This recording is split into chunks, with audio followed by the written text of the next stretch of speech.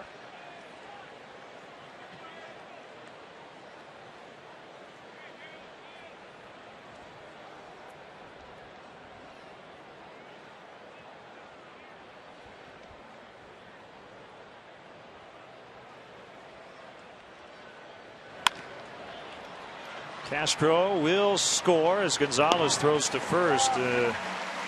Ground out and an RBI. Number 37 for Darwin Barney.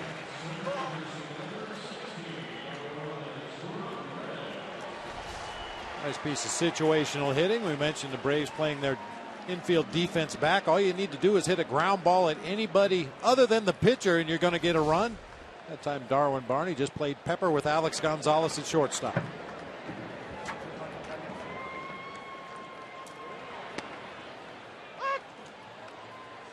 We've run out of adjectives to describe how hot this guy has been. Ramirez with a 13-game hitting streak, hitting .560 during the streak. At one point he reached base 9 consecutive plate appearances. He's gotten on 30 of his last 45 times at the plate. And a 5-hit game 2 nights ago was the first 5-hit game of his career. I asked him yesterday, did you know that that was a new career high? He said, absolutely. He said, I usually get to 3 hits. I try to hit home runs. Well, one of our favorite all-time albums is Pink Floyd's Dark Side of the Moon. Right now, Ramos Ramirez is on the bright side of the sun. He is some kind of hot. Although that song Money might be about him. Yeah.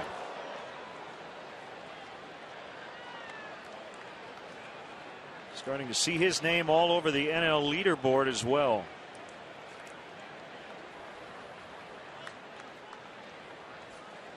Eighth in the league in batting. Tied for 8th in RBIs. In the top 10 in total bases. Home batting average. Average versus righties, you keep going down the list.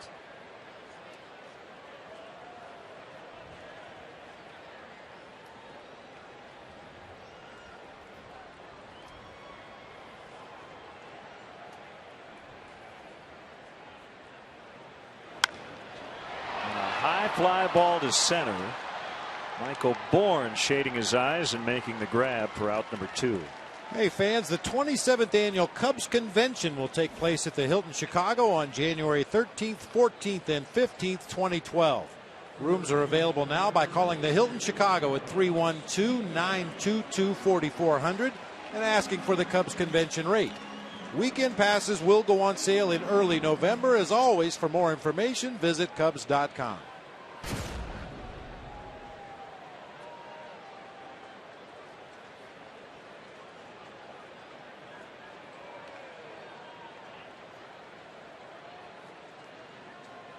Carlos Pena,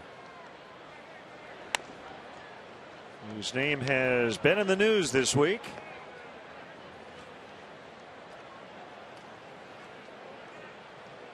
The Yankees reportedly put in a waiver claim on Pena, but the Cubs apparently have no interest in moving him.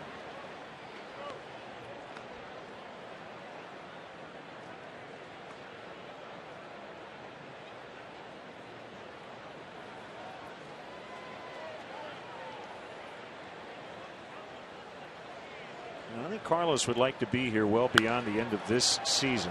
He has enjoyed his time here and wants to be a Cub, regardless of the lack of success for this team this season. I think he'd like to ride it out and understands how special it is here when you do win.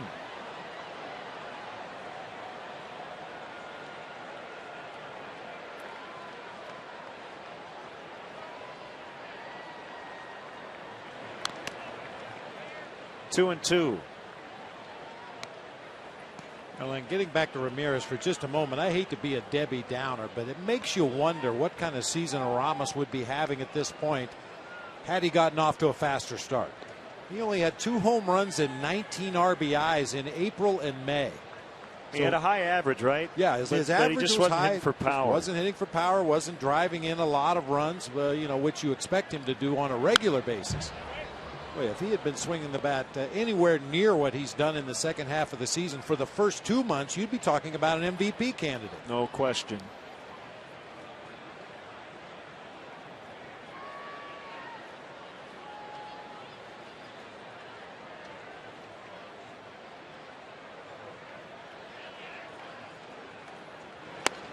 And Pena swings and misses.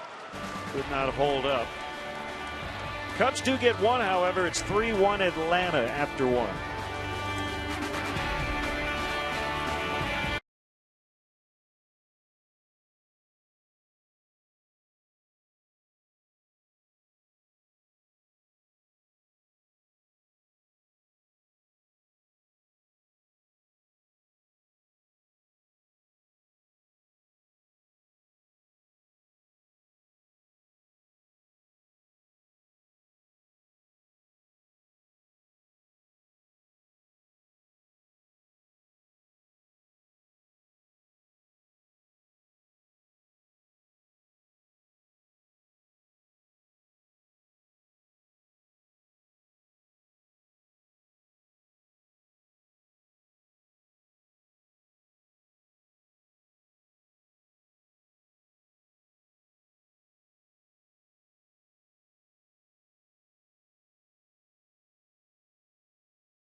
A lot of action in the first inning. Braves 3, Cubs 1. We get into the second, and a special guest just dropped by, NASCAR superstar Jimmy Johnson. Jimmy, welcome to Wrigley Field. This is amazing. You guys have a great view here, obviously. So we are very fortunate. Thanks for having me up, and fun day up here promoting the races that are going to take place at Chicagoland Speedway here in a couple weeks over September 16th to 18th.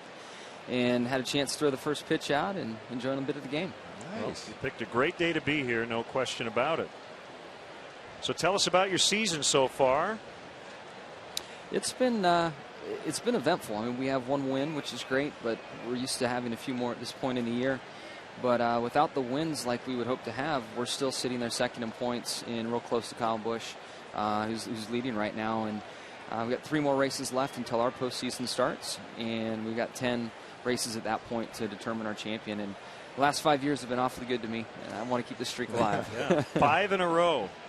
First driver ever to do that, as Garza drops in a curveball on Jason Hayward for a strike. Hey, did Kyle Busch lose any points for his speeding ticket the other day? I don't think so. I think he lost a few bucks and has a bit of community service to work off, but I don't think he'll be doing that again anytime soon. No. Can you really tell it's a curveball from up here? Generally, yes. I've always wondered that. Well, we'll watch. Okay. We'll watch and see if you can figure it out. The last one was a fastball. And that's kind of in the middle. That was a slider. You have a trained eye. Well, we can cheat a little. We can look at the monitor, too. Yeah. After a while, you start to figure it out. There's the 1-2. Fastball, bounce back to the mound. Oh, Garza threw one about fired one in there. 100 miles an hour to first. That was a fastball. That was. He's had some throwing issues, but he was not going to lob it over there to his longtime teammate. Boy, and Carlos Pena needs to put on some catcher's gear. He even takes a few extra crow hops before firing onto first base. Wow. So, Jimmy, any special challenges racing here in Chicago? I know Bristol is its own environment, a smaller track and everything, and I assume when you race in Phoenix, it's very hot. But what about Chicago? Any special challenges? Well, fly ball. Chicago is really a great track. It's where I won my first Nationwide Series race and helped kind of establish my career. So I come back with a smile on my face going to a familiar track that I had a lot of great memories at. But this track is a little different where the back straightaway isn't straight. It has a bit of a radius to it. Garza makes a catch. And the track has evolved through these brutal winters over the years, and it's bumpy and rough, and that really puts on a good show for us. So there's a handful of tracks that we go to that change every year dramatically, and we think we're going to come back to a much rougher surface, which is good. I think for Indy cars, it's probably a problem, but for our racing and NASCAR, it's a good thing to have that. We call it character in the racetrack. Character, okay. Here's a pitcher, Beachy, with 2 outs. Now you live in Charlotte. Who's bigger in Charlotte, MJ or JJ? Talking Michael Jordan. He's a lot taller than I am. I don't know. Our sport is so well received in Charlotte. Yes, it is. I'd have to say just about all but one race team is based there in the area, and the community supports us well. Well, we hope to have you here to sing the stretch one of these days. But you can't say Wrigley Stadium like Jeff Gordon did. Just remember that. You know, do you have that queued up anywhere? Because we could probably find it, yes. Please play it. Hey, best of luck to you, okay? We look forward to the race coming up. Thanks, guys.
Sponsored in part by Mega Millions and now Powerball from the Illinois Lottery.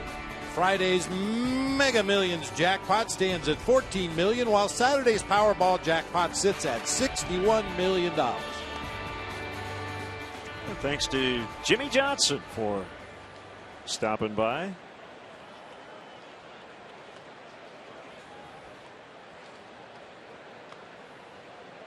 Well, the Braves have been way too comfortable here at Wrigley Field over the last decade. They've gone 22-11 since 2001 here at Wrigley. They have a 3-1 lead as Brandon Beachy works in the bottom of the second. That run he gave up in the first inning was unearned because of the error by Alex Gonzalez.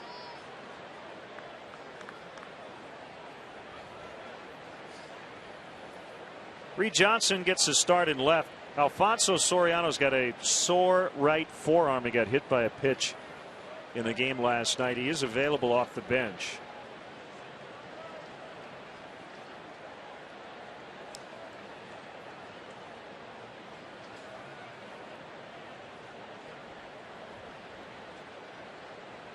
Soriano, by the way, with home runs in back-to-back games.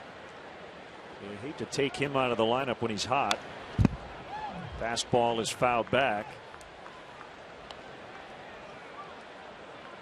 But not a bad fill in, a guy hitting .347.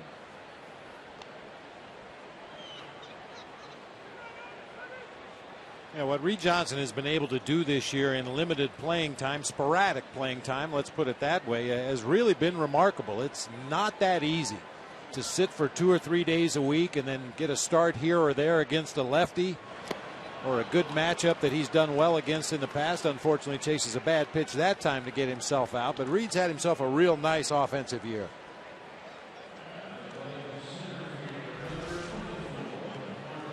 I mentioned Beachy with the full complement of pitches. Hard slider that time just off of the outside corner. Usually you'll see the curve and the changeup to the left-handed hitters, mostly fastball slider to the righties. Now the struggling Marlon Byrd. Just 5 for his last 31. He's made some excellent defensive plays, however, during this stretch. It's something he certainly prides himself on, no matter how he's doing at the plate.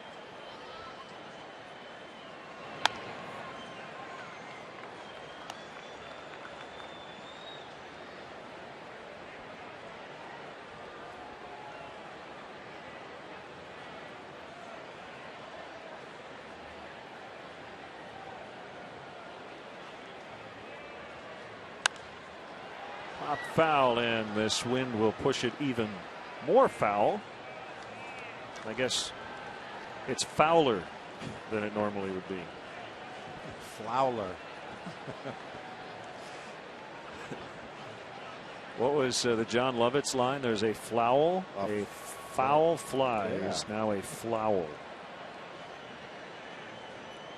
That was quite a day. He was antagonizing us from the other TV booth after he chatted with us, as Marlon Byrd sends it deep to left. Gone! Well, he needed that. His 7th of the year. And it's 3-2.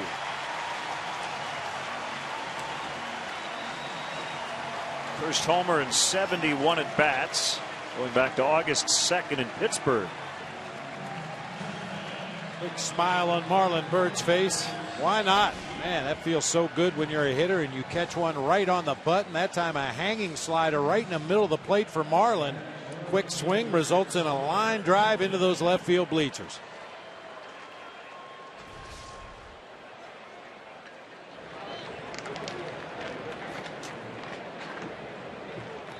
'79 career homers for Marlon Byrd.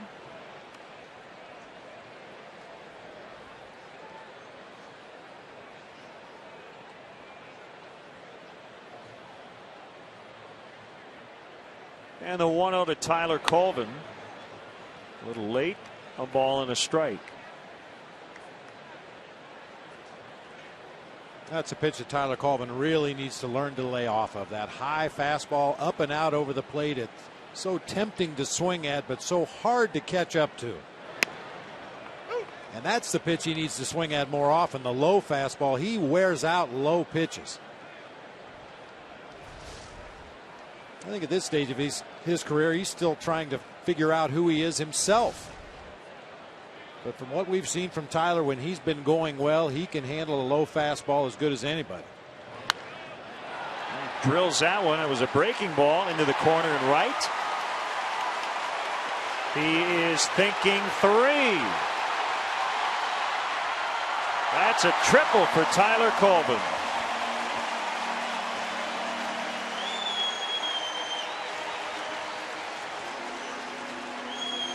One part of Tyler Colvin's game we don't talk about enough. He runs extremely well, long strides.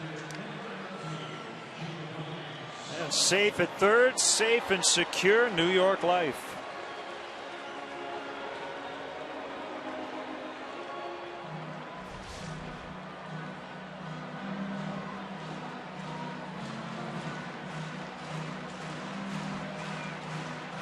great opportunity now for Giovanni Soto with one out in the inning. Infield drawn in. Hard ground ball that's not right at a Braves defender. Should get through into the outfield for a base hit. A medium depth fly ball should score a run to the outfield. Fastball is in tight. This is the key at bat with Matt Garza on deck.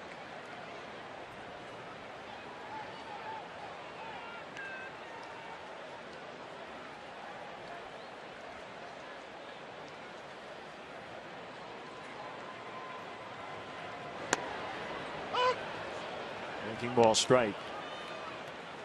Boy, Gio has seen a lot of breaking pitches lately, especially the harder slider. Out there on that outside corner, he swung at a lot of pitches that have broken just off of the corner. Another slider, a little lower and further off the plate that time, hoping to get him to fish.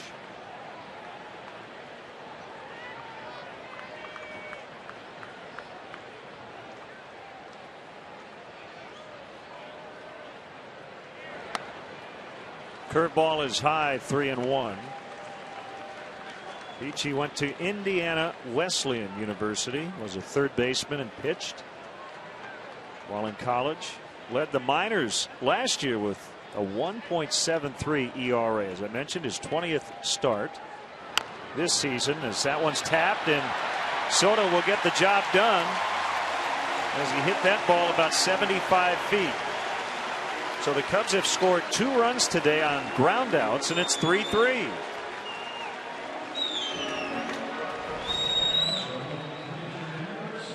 Not pretty, but it's effective. Randy Wells was able to drive home a run in the ball game last night on a broken bat chopper to the right side. Tony Campana streaking in last evening. Today it's Tyler Colvin getting on the plate to tie up the ball game.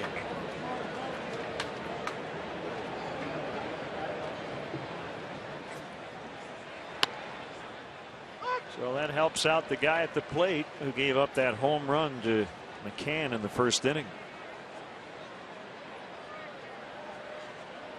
How about that throw to first? Have you seen a pitcher throw the ball harder than Matt Garza did?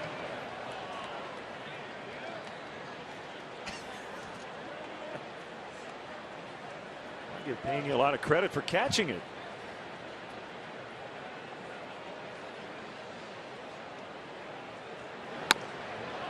Swing and a miss to end the inning. It's always eventful when Matt Garza's on the mound. Look at that fastball.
Chef Dave just brought in a lot of good eats. We've got Eisenberg Italian sausage, Fontanini Italian sausage, and High Plains Bison Italian sausage. I have to try all three. Well, there's actually 6 of them here. Well, there's one of each, 2 of each, I should say. You going to dig in here? I think I'll wait till between innings and power eat. Looks good. Smells better.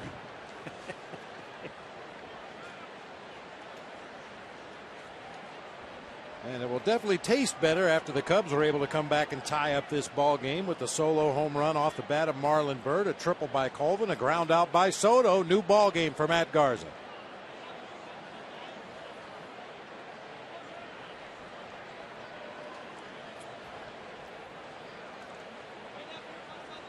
Garza facing this order for the second time today.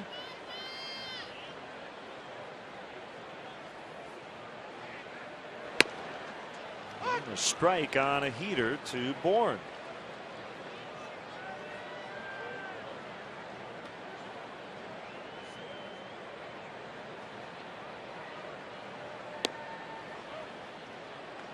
Curve missed. I think Garza wanted it, didn't get it from Marty Foster.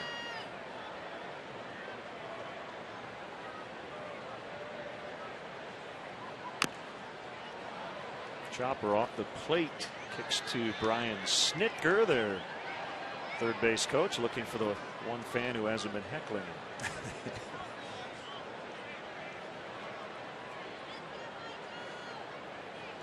Brian Snitker, one of those guys with baseball in his blood, 17 seasons as a minor league manager.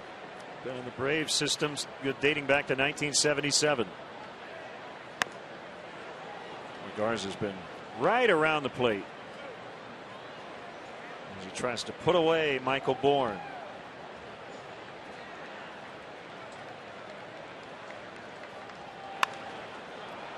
But he can't as Bourne singles into right. Boy, Garza's really upset. A couple borderline pitches in that sequence he thought he should have gotten from home plate umpire Marty Foster.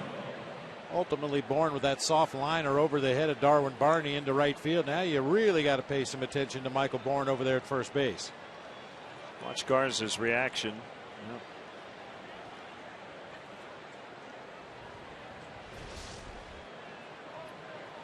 So he'll try to shake it off here and go after Martin Prado, who reached on an error by Garza in the first inning.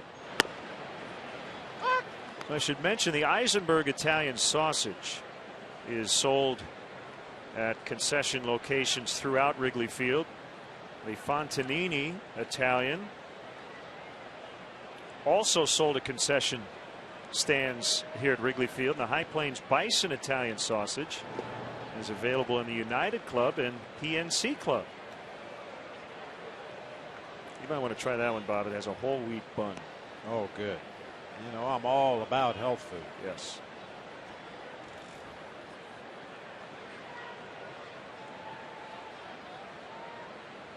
This will warm us up for our Milwaukee Brat Tour.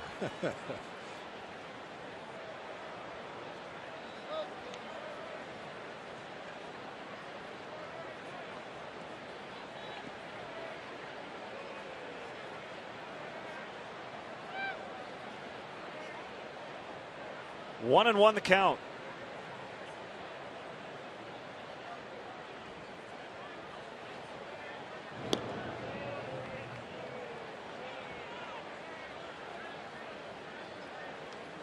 And not a lot of signs given with Michael Bourne over there at first base. I would assume that he has the green light to run whenever he feels he can get a jump.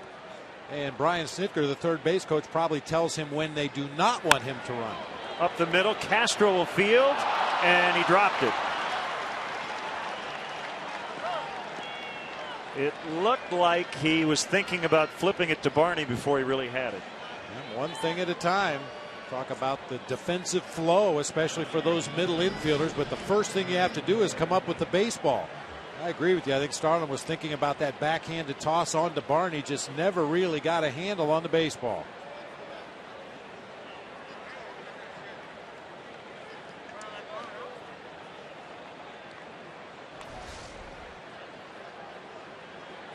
Fielder's choice for Prado and an error on Castro. Well, it's been a sloppy game for both teams on defense. Then Garza's in the same spot he found himself in right off the bat, 2 on with Brian McCann at the plate. He started that at bat 2-0. This time Garza gets the first pitch in for a strike. Long home run to right center.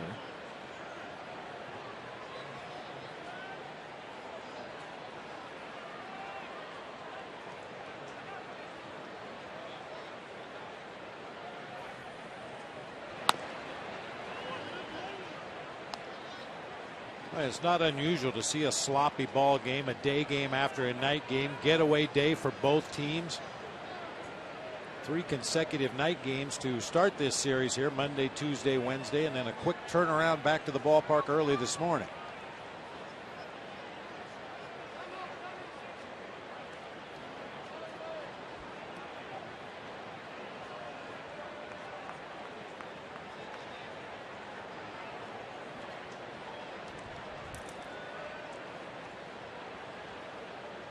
Freddie Gonzalez in his first year as a Braves manager. 5th overall. Filling huge shoes. Bobby Cox retiring after last season. But he has the Braves leading the wild card by a bunch. 8.5. Freddie's really going to have to pick up the pace if he wants to fill Bobby Cox's shoes. He's only been ejected 3 times this year. Which actually is a lot for Freddie, but not for Bobby. Big rip by McCann. Clearly seeing the ball well today.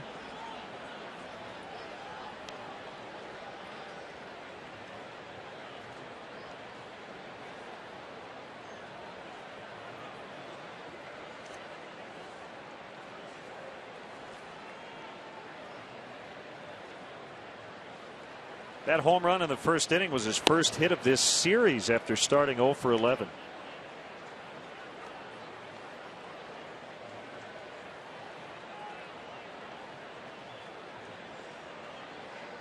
Dan Uggla's on deck. He has cooled off a little bit over the last couple of days.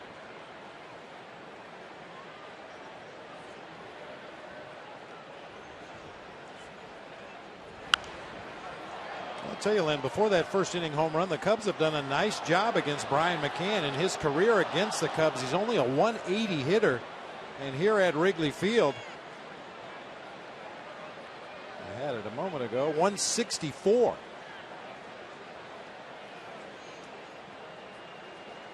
Ryan Dempster looks on as Garza deals on a 2-2. McCann went after the high one and was able to get a piece. Andy Wells has always had good success against the Braves, going 2-0 against them this season, as he got the win last night. Just 2 hits allowed as he went into the 7th. As good as we've seen Randy Wells going all the way back to Mesa this spring. 3-2.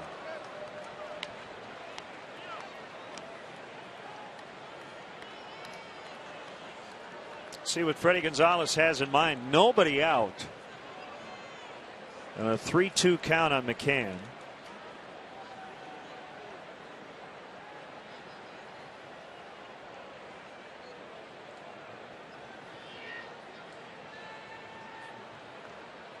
Runners not going, and they're loaded. And Garza's a little more animated.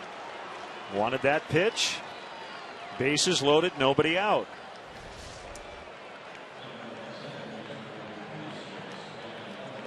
Maybe more upset at himself. Yeah, just didn't make a good pitch right there. I think he had McCann fooled with that breaking pitch, just couldn't get it back to that outside corner.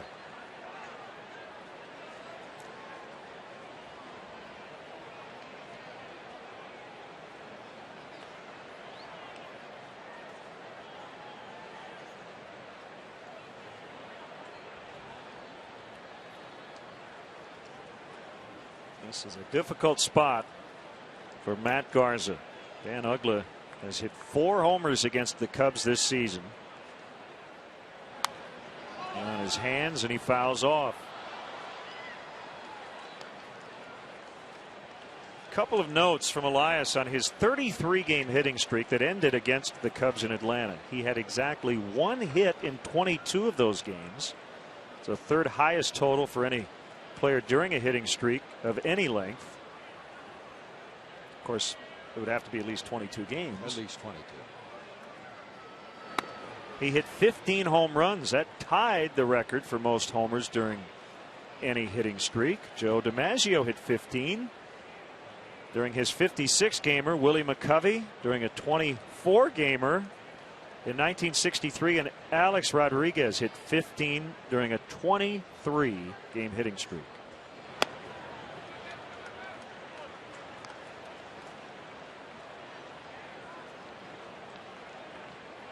Mark Riggins is going to head out to the mound.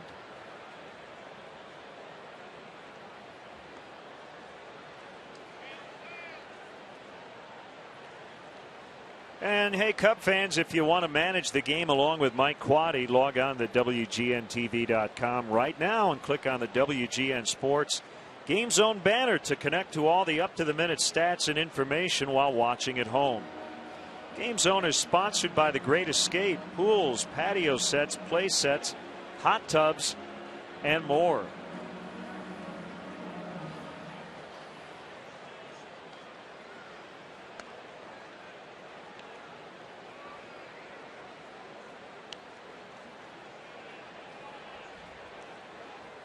Well, there are times in a ball game where a starter has to make a pitch, and this would be that time for Matt Garza. His team got him back into the game 3-3. But their cleanup man's at the plate with the bases loaded. Swing and a miss. 2-2. Now can he make another pitch? You try to make one, then you got to make another, and then you got to make another. Uggla did him a favor there, chasing a low slider out of the zone down. Boy, if you go to 3-1 on Dan Uggla, 3-1 rather, let him start that bat a little early. That's when bad things start to happen. That was a big pitch. Slider, he laid off that one to make it 3-2. Freddie Freeman on deck.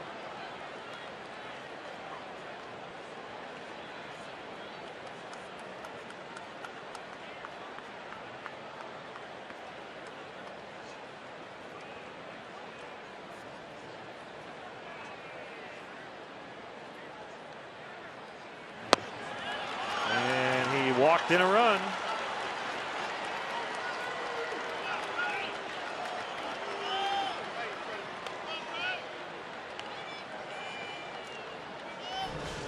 Bob, this is as animated as I think we've seen him all year.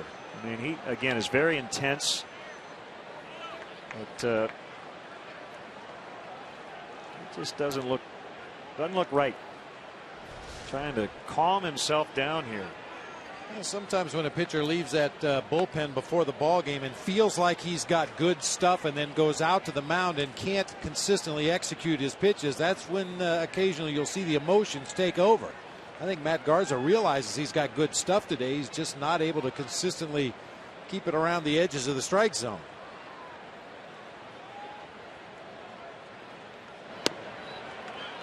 Two and 0. And again, I really think as Ramon Ortiz starts to throw that it is why he works so slowly, to try to keep things as calm as possible. But that has been a big challenge today. Looks like Freeman swung at ball 3 as he fouled that one off down the left field line.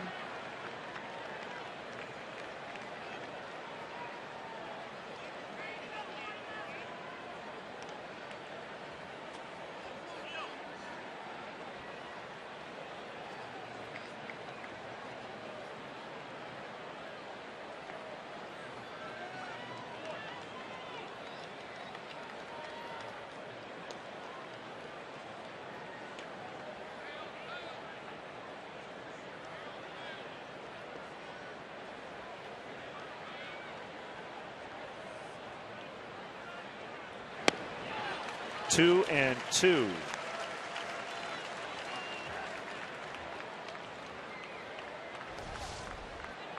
Garza seems to have Freddie Freeman's number. He's really tied him in knots both times he's faced him this year. Freeman has struck out 3 of the 4 at bats he's had against Garza.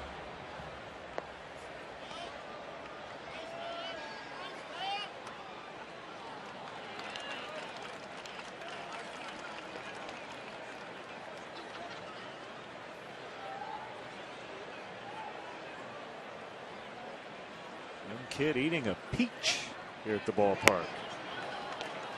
Another full count, 3-2.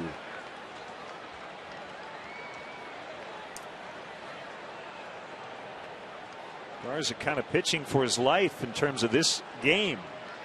He can't get it together here soon. He might be out. And that's a base hit into right. They'll go station to station as Prado scores. It's 5-3 with Alex Gonzalez coming up. Still nobody out.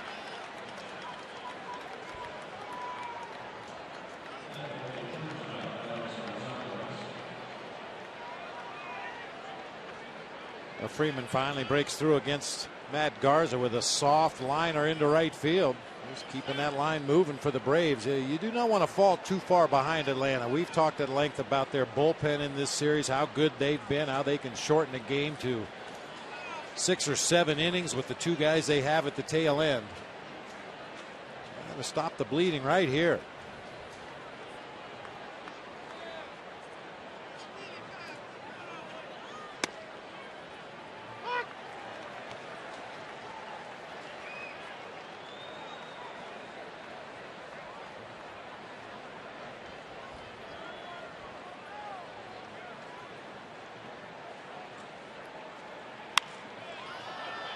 Shallow center. McCann ready to tag, but I don't think he's going anywhere. He's not. That's the first out.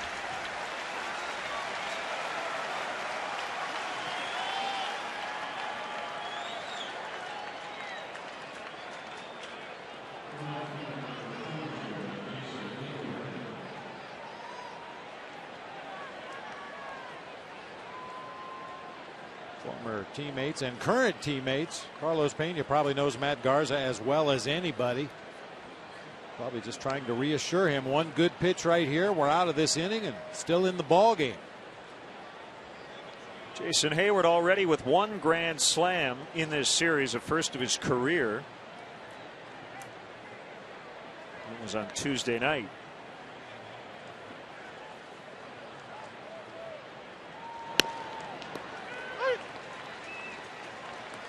In that game, 23-year-old Mike Minor got the win. 23-year-old Craig Kimbrell got the save. 22-year-old Jason Hayward hit the grand slam. According to Elias, it was the first time since the major leagues instituted the save rule in 1969 in which 3 teammates 23 or younger got a win, save, and a grand slam in the same game. Bert Hooton with the Cubs. Swing and a miss. He got Hayward. Got a win and hit a grand slam in 1972. In a game saved by Bill Bonham, who was 23 at the time. Good pitch.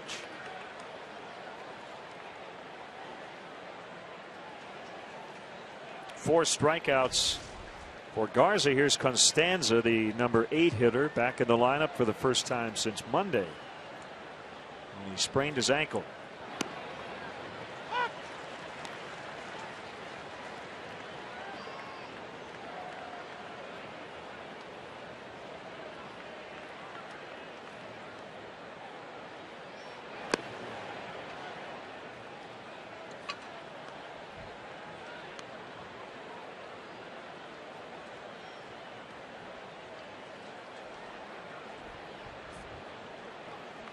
Stay hydrated.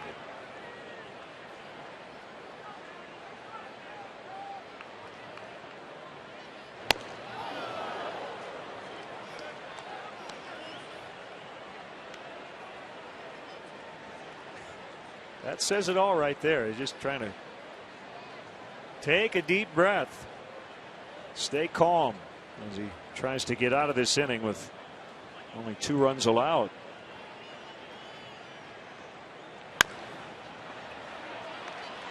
Flip to Barney. We're going to enjoy some Fontanini Italian sausage.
Make sure you check out our WGN baseball blog on WGNTV.com. I have a post on the rampant general manager speculation as the Cubs will hire a new GM within the next few months. We have game notes from stats and much more at WGNTV.com.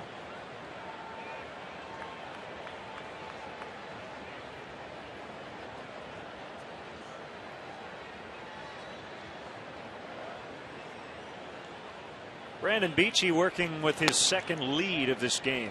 Could not hold a 3-0 edge. Now it's 5-3.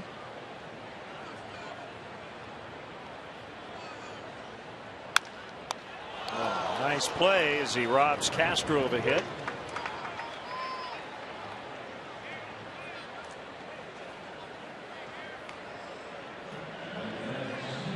Can save yourself some hassle on the mound if you can field your position well. No question about it, Len. Not only that, but it will allow the middle infielders to play a little wider than they might normally. If they have confidence that that pitcher is going to catch everything hit his direction, the second baseman and shortstop can cheat a step or two toward the hole on both sides of the infield. Well, we said he was a third baseman in college. He's used to having those quick reflexes.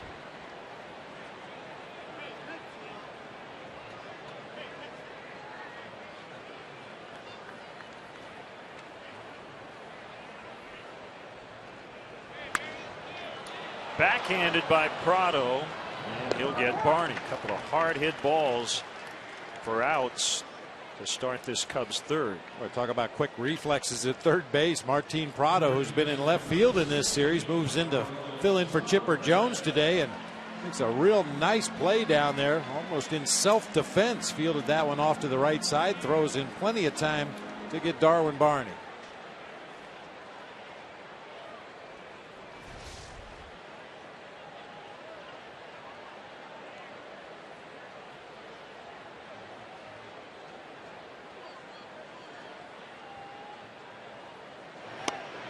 Swing and a miss on a breaking ball by Aramis Ramirez, who flied to center his first time up.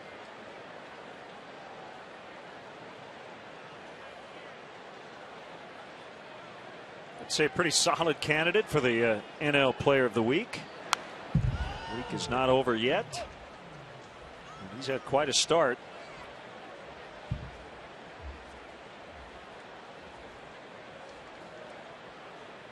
already on the homestand, going back to the end of last week, 13 for 21.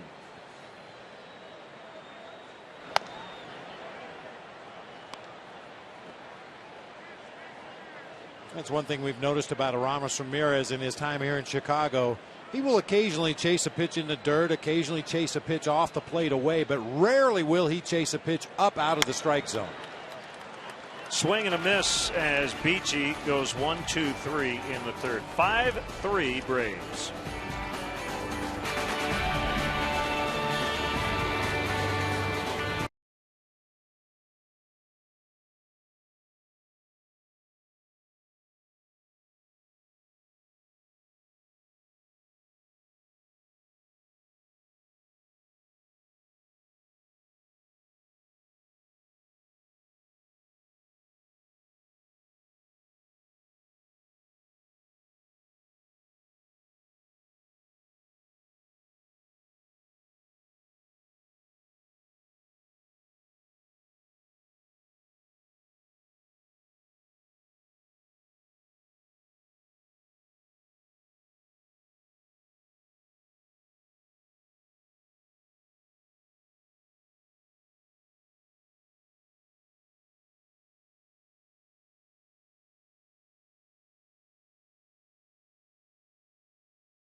I want to give a big thank you and wish the best of luck to our WGN Sports intern, Kristen Lamb, who will be heading back to Boston College for the fall semester. Thanks for all the great work, Kristen. And the cupcakes. And the cupcakes. Brought some cupcakes for the big occasion. Brandon Beachy leading 5-3 and leading off here in the fourth.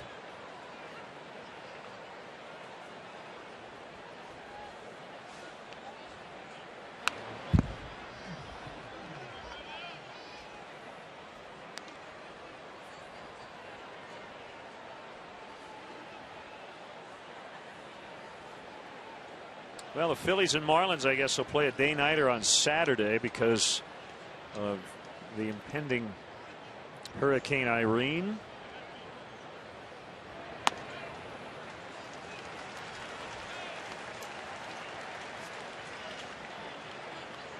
Five strikeouts for Garza.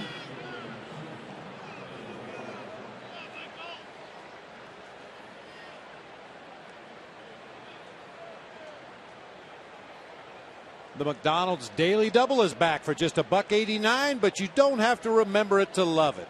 Prices and participation may vary for a limited time, a la carte only. Michael Bourne is 3 for 3, and he continues to beat up on Matt Garza. He's red hot here at Wrigley Field as well. Against Garza, he's now 10 for 17. Jeez.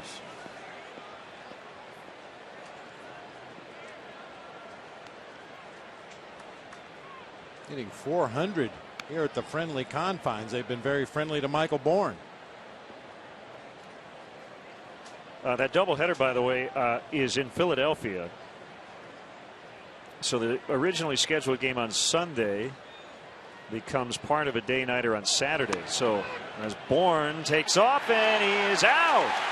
Giovanni Soto nails him at second base. Well, it always feels good to get the Major League steals leader. A mistake that time on the part of Michael Bourne. He kind of spun his wheels over there as he crossed over and broke for second base. Didn't get the great jump. Strong throw by Soto, right on the money. Good quick tag by Castro, and they just do get Michael Bourne. So 2 outs, and it's Prado, who has reached twice without a hit. Got on via an error in the first, a fielder's choice in the third, and he has scored 2 runs. I was kind of surprised to see Bourne keep going, Len. Those premier base stealers, they know when they have a good jump and they know when they do not have a good jump. We've seen Tony Campana do it repeatedly this year, where he crosses over, takes a step or two, realizes he didn't get a good jump, slam on the brakes and get back to first base. But that time Bourne tried to run through the slip, and Giovanni Soto made him pay.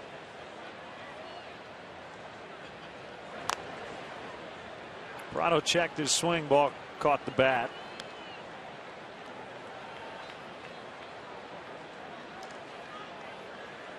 Yeah, the East Coast is going to get hit hard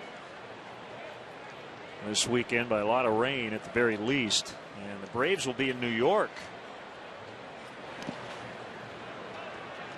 And there was some thought about a doubleheader for them on Saturday, but it sounds like they may just play single games Friday, Saturday, and if they don't play Sunday, they would make that game up later in the schedule. I think the Mets have another doubleheader on Monday. Prado with a nice piece of hitting down in the count. He's on his way towards second, and he's going to get in. That's a double.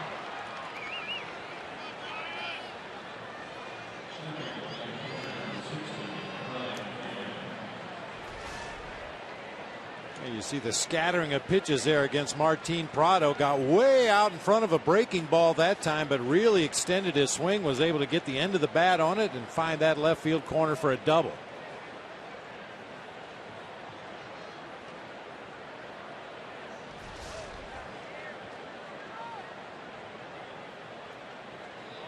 McCann with a 3-run homer and a walk.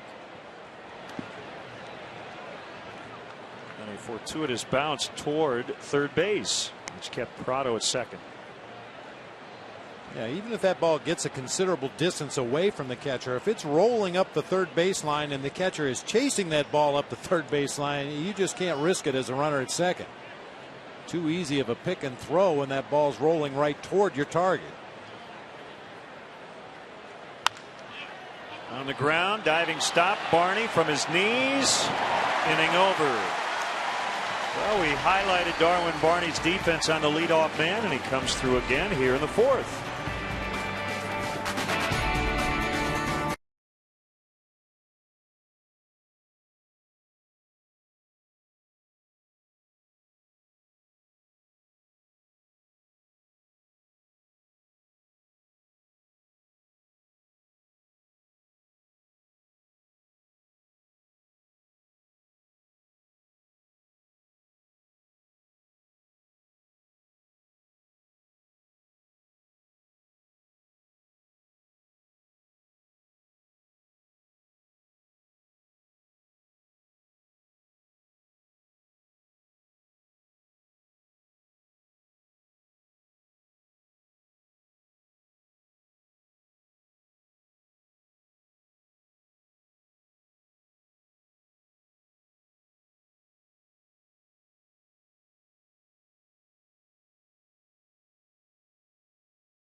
And today we recognize Smith Motors of Lowell for its support of Crown Point Little League.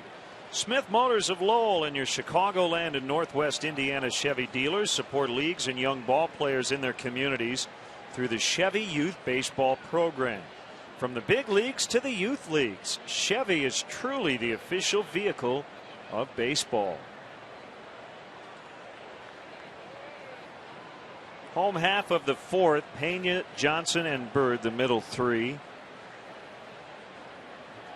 And the Cubs order, they overshift as per usual on the infield against Pena.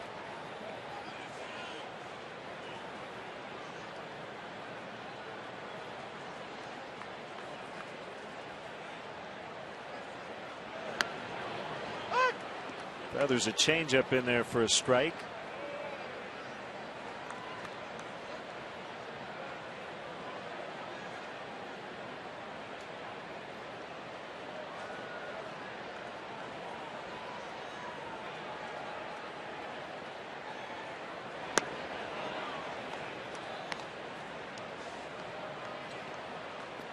A little similarity between Brandon Beachy and Randy Wells in terms of their windup.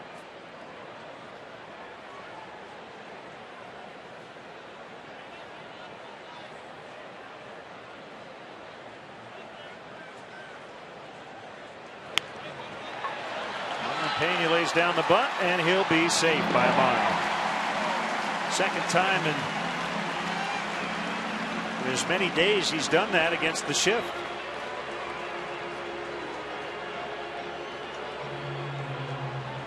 Such a great weapon for Carlos Pena to beat that exaggerated pull shift, especially when he's leading off an inning. Same situation he did it in the ball game last night.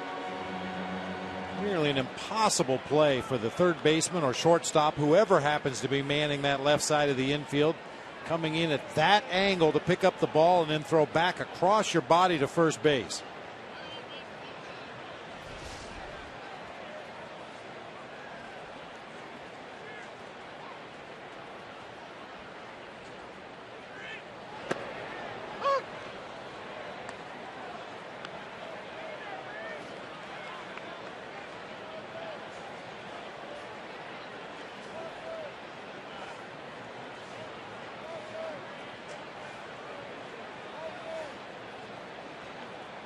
Pena chatting with Bob Dernier down at first base before taking his lead.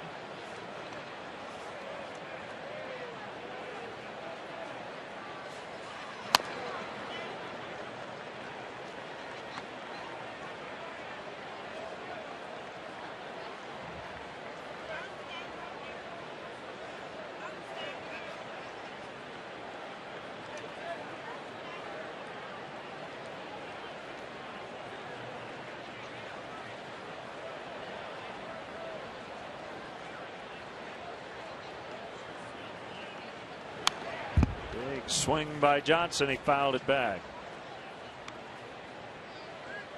They were delayed in New York today, and now underway. It's 4-1 Oakland in the top of the third inning. Rich Harden, former Cubs, on the mound for the A's. Phil Hughes has been roughed up a bit.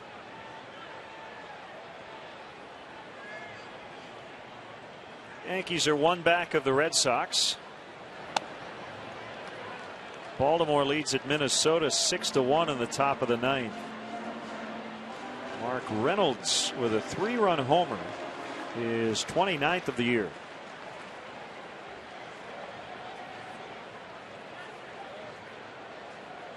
Detroit 2, Tampa Bay nothing, bottom of the ninth. Jose Valverde is on.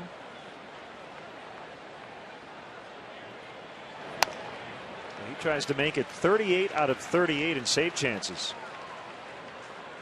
Trying to save it for Doug Fister.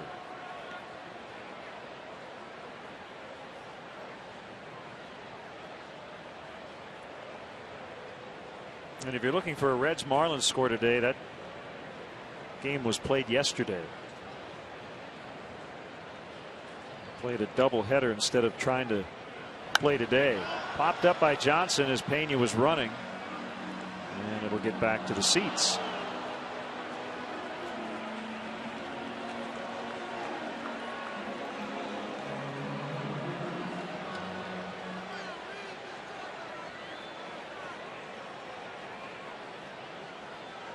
Obviously, when the Marlins get their new ballpark that'll come equipped with a retractable roof, they'll be able to play through the thunderstorms and just the frequent rain that occurs in South Florida. The one thing it won't do, though, is stop possible postponements because of impending hurricanes.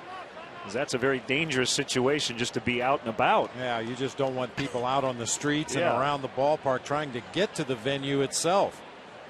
That happened in Houston at the Astrodome one time. They had such a large amount of rain in a short period of time that people couldn't get to the ballpark. They had to cancel the game even though it was a dome. 3 years ago, the Astros played the Cubs in Milwaukee because of a hurricane. Another foul by Reed Johnson.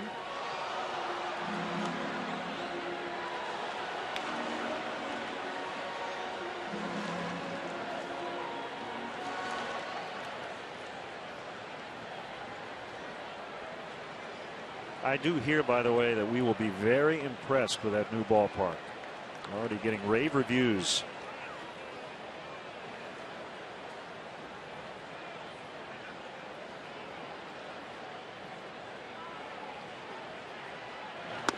Swing and a miss.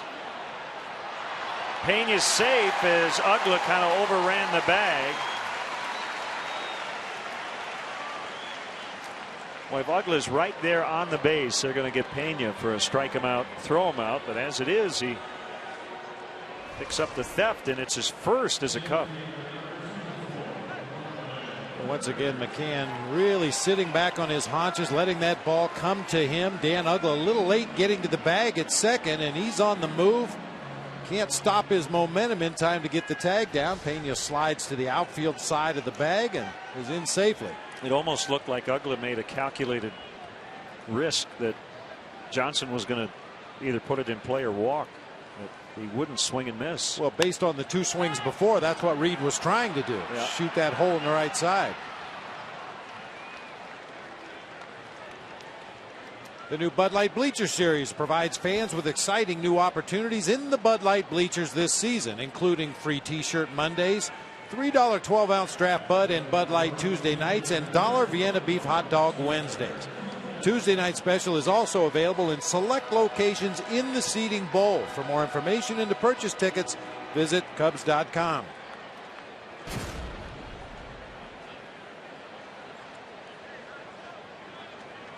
I guess she doesn't love us anymore.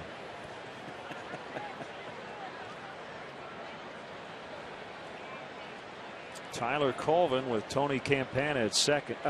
Carlos Pena with a bunt single and a stolen base.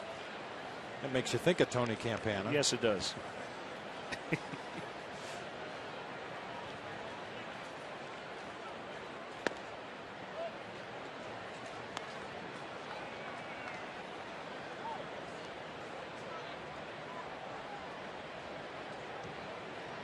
Cubs are 6 for 6 in stolen base opportunities in this series.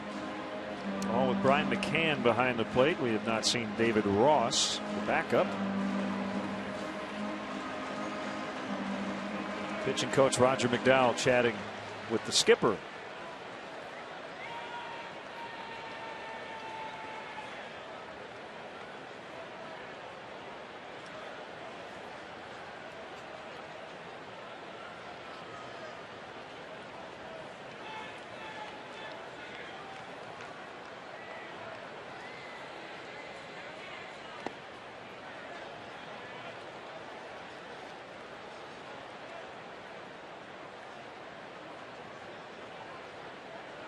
See, when you take your lead off third, got to be in foul ground. The Bird on third.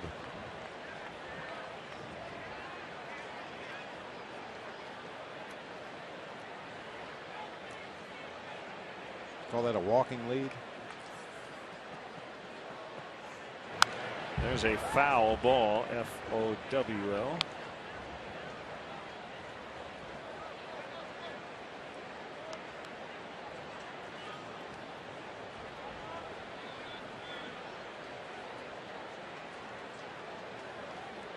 Get back, get back.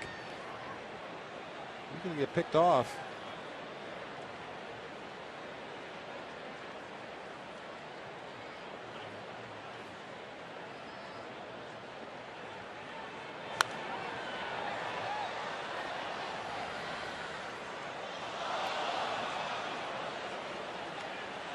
See, the Cubs have a batting order. That Bird has a pecking order.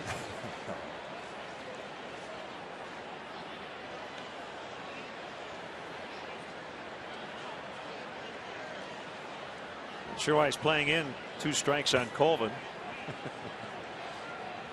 That defense is not his specialty.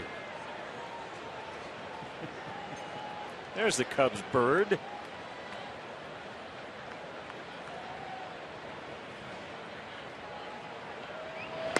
Swing and a miss to end the inning. Cubs left 1, maybe 2 if you count the Bird. 5-3.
Just be the 500th texter to text Subway to 97999.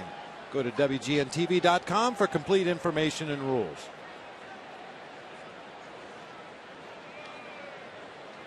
Great to have you along with us today.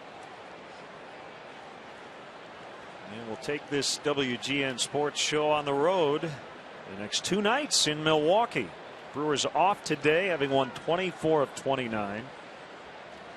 They have a 10-game lead in the NL Central. And we'll have the games Friday and Saturday night right here on WGN.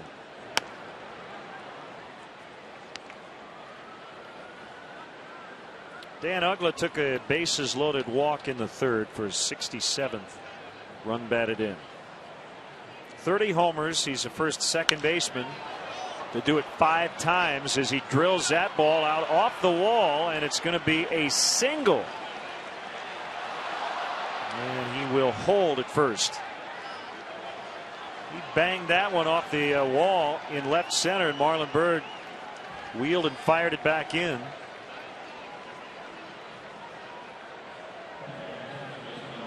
That ball was smoked. A little bit of topspin on that line drive. Marlon plays the carom just perfectly with the bare hand. Gets the ball back into the infield quickly, holding Dan Uggla at first base. Can't play it any better than that. Looked like Castro thought Uggla was trying to get to second, and that's why he let that ball go. Well, that first cutoff man is really dependent on the guy behind him. Starlin Castro really doesn't have the luxury of turning and looking over his shoulder to see what the runner's doing. It's incumbent upon the second baseman, occasionally the third baseman, depending on who the trailer is on that play, to let the cutoff man know either to let the ball go or cut it off. Castro, or rather Darwin Barney, did have enough time to take a peek at Uggla. 1-on-1 to Freddie Freeman. And we want to send out happy 95th birthday wishes to Grace Boliva from Springfield, Illinois. Always watches Cubs baseball.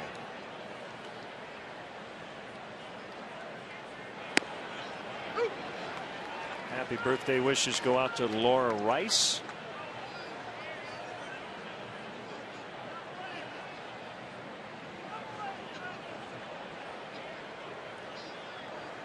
Albina Rogers and her daughter are here at the game today. But Albina's husband Ed is back home watching. There's a base hit into left. And a little bobble there, and Uggla's going to try to take an extra base, and he will. So that'll be a single and an error on Reed Johnson. 3 errors by the Cubs today.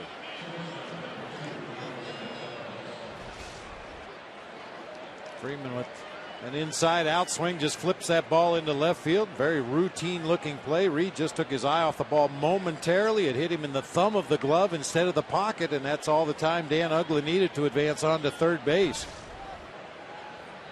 Very cautious base running by Freddie Freeman, the hitter on that play. Probably should have been on second base. So Mark Riggins out, and while we have a chance to step aside and see what's coming up on WGN.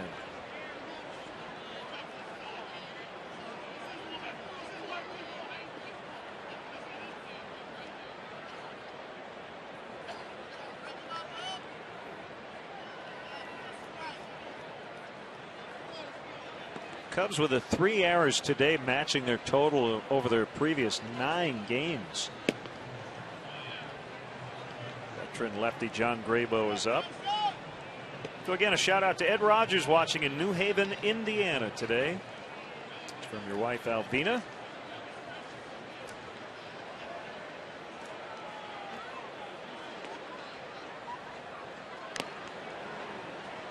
Tap foul by Gonzalez. Happy belated birthday wishes to Cole Kramer, Goshen, Indiana.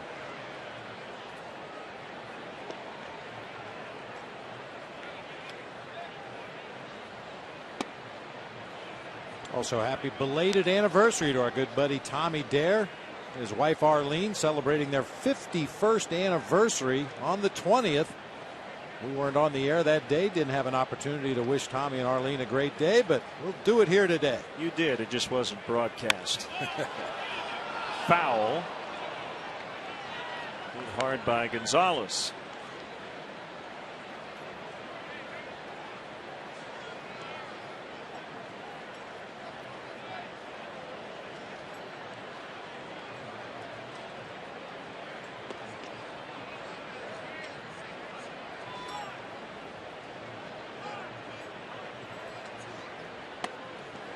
Slider misses upstairs. 2-2.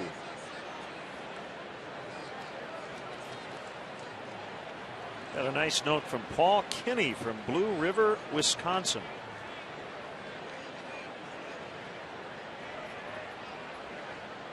Longtime Cub fan. Recently turned 80. Got his first radio out of a Cracker Jack box when he was 10. Really? It's a lot better than the temporary tattoos, or the other plastic gadgets that you get in Cracker Jack boxes now. A radio. Yeah. Wow.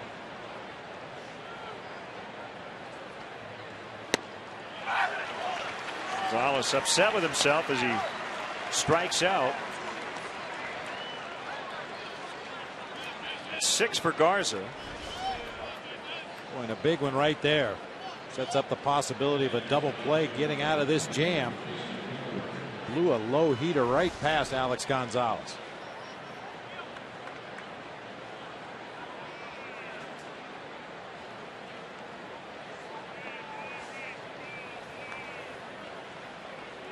We saw a gentleman with the chicken on his head. And the chicken apparently has remained at Wrigley and is on somebody else's.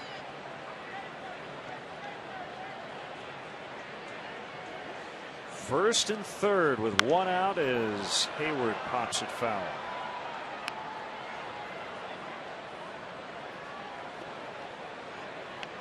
Send out best wishes to Jack Solner. That lives in Nashville, lifelong Cub fan. Dealing with some health issues, but we're thinking about you today, Jack.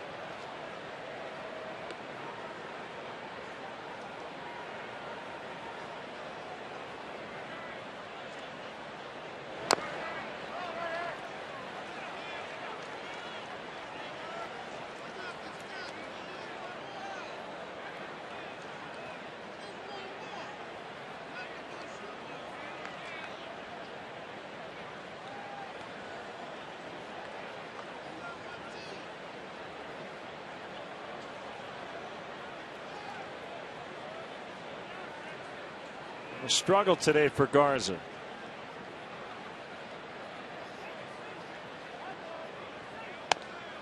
Inside 1-2. Been in several different jams. And they've all happened with nobody out. The first, the third, and the fifth. Multiple base runners with no outs.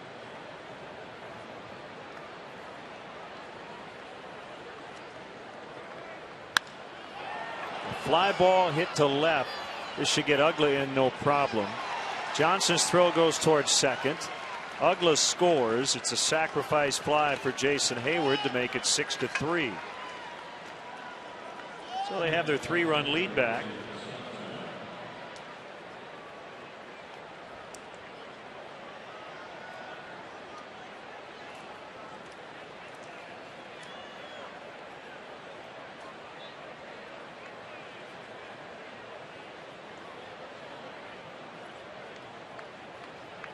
Well, we've talked about the sophomore struggles of Jason Hayward this year, and more than anything else, it just seems like he's a little late this year. Last year, if he had a mistake pitch on the inside part of the plate, he showed a lightning quick swing and pulled that ball hard to right center or right field.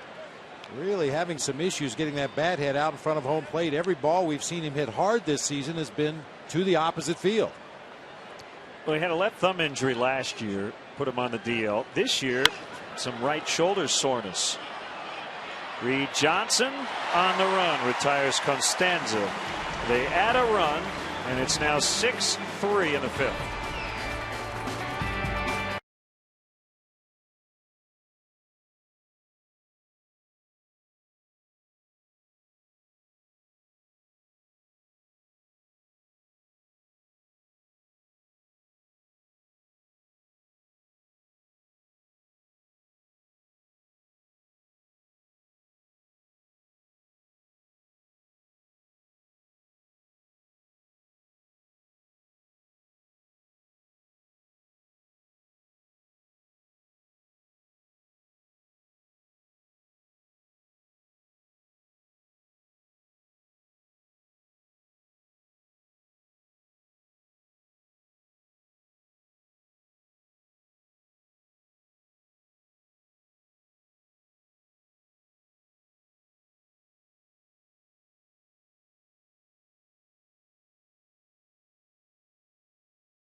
By Bud Light Lime, just the right taste of Bud Light with a refreshing splash of 100% natural lime flavor.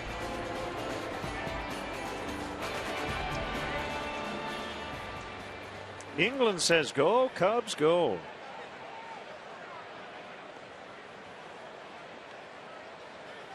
Got the color scheme right. Yeah. Well, the Cubs have committed 3 errors today. That has led to 3 unearned runs. 4 unearned total as the Braves have allowed 1. A strike on Giovanni Soto. Tony Campana will hit for Matt Garza. He's on deck.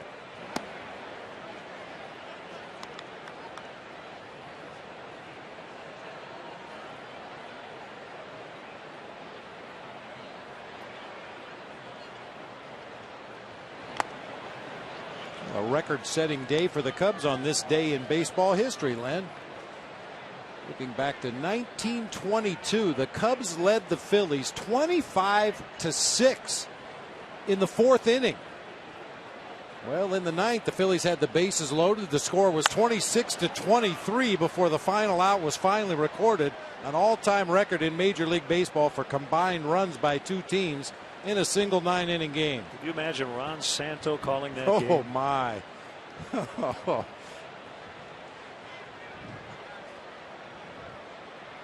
You feel pretty good at 26-5 in the 4th inning. Well, you probably exhaust your bench, get your starters out of there. Called strike 3 to get Soto.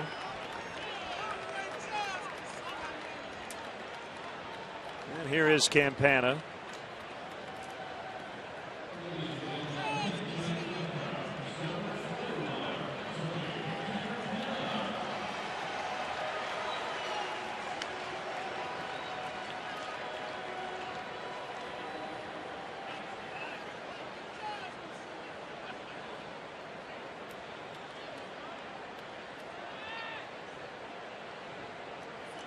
Jose Valverde did it. Scoreless 9th, walked 1, and got his 38th save at as many chances this year.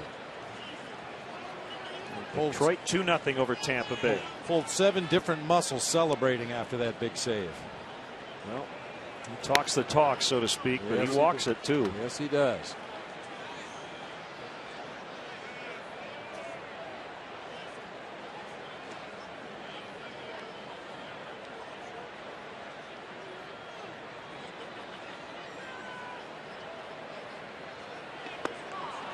Swing and a miss, strike 3.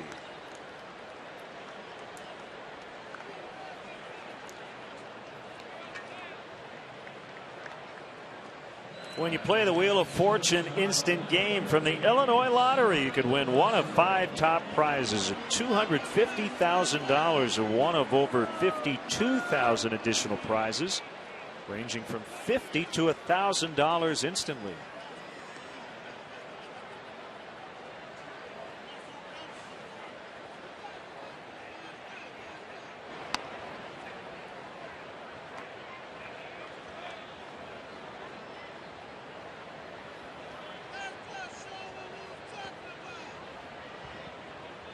Eight strikeouts already for Brandon Beachy, including 4 of the last 5 hitters for the Cubs, going all the way back to Reed Johnson. Also got Tyler Colvin to end that 4th inning, and now the first 2 here in the 5th. Well, he struck out 8 on August 14th. The Braves that day would strike out 18 Cubs, but the Cubs won it 6-5. And a big home run by Carlos Pena in the 7th. Cubs committed 4 errors that day and won. And gave up 5 stolen bases. That was one of the stranger ones. Yes, it was.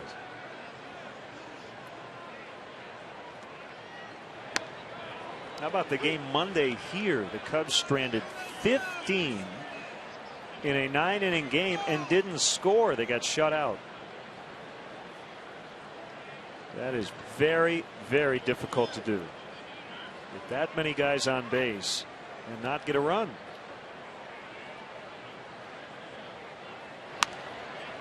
A pop-up. Freeman. Oh, wow, he caught it in foul territory. Nicely done by Freddie Freeman.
Well, welcome to the ball game, Kayla. We're glad you're here.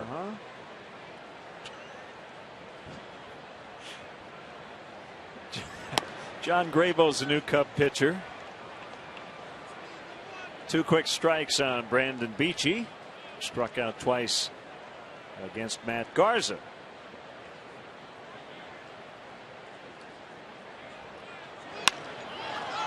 And a fly ball sending Marlon Byrd back. And he has it.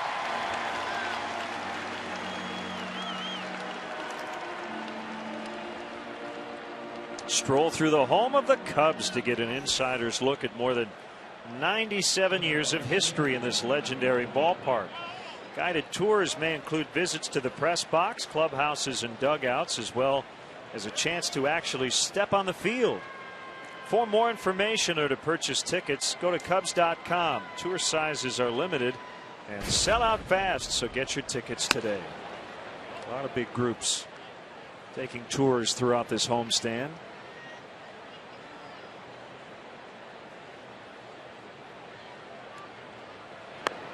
Bourne went 3 for 3 against the Cubs starter today.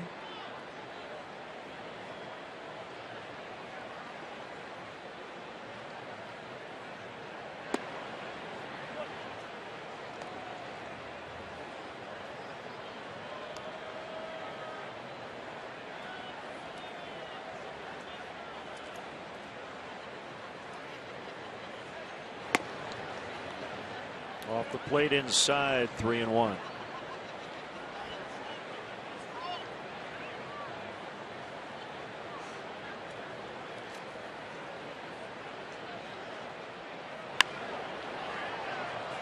Time now for the Cubs' upcoming schedule, brought to you by Lincoln. It's not just luxury, it's smarter than that. Feel smarter at Lincoln.com. We're on at 7 o'clock on WGN tomorrow night. Join us at 5:30 for the leadoff man on Saturday. Finally get Michael Bourne for the first time.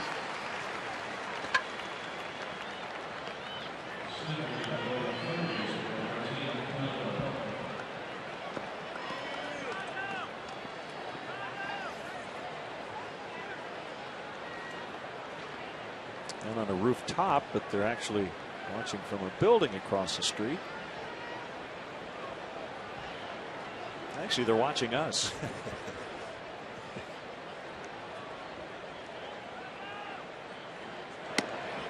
Very wise people in that building.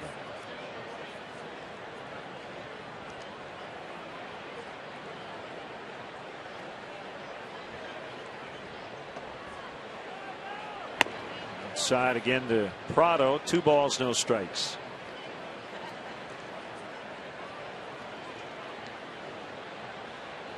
Carlos Beltran in his first homer as a Giant last night in their 2-1 win over the Padres. Mentioned San Francisco's 2 back of the Diamondbacks in the NL West.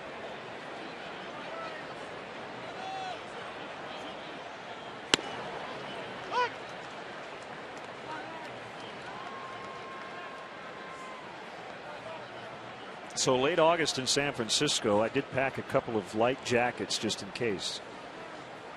This next trip. Time of year you're never quite sure in San Francisco. Usually the last month of the season. The month of September is usually really nice. Almost feels like an Indian summer. Very calm evenings, very warm, balmy temperatures, but you never know.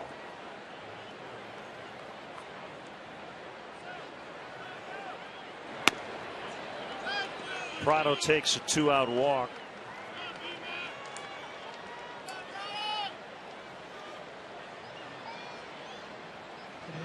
That was the thing that was so deceiving about playing for the San Francisco Giants. April, May, June, July, August, you would freeze to death out there at night. Day games would be windy and cold as well. And then the month of September would be absolutely beautiful. And that would be your last memory going home for the offseason. Telling yourself, well, it's not so bad at Candlestick Park.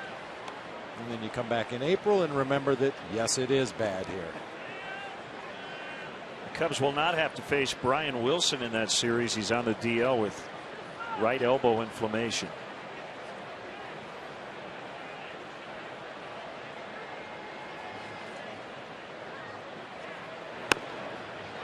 Inside corner, late call by Marty Foster. 0-2.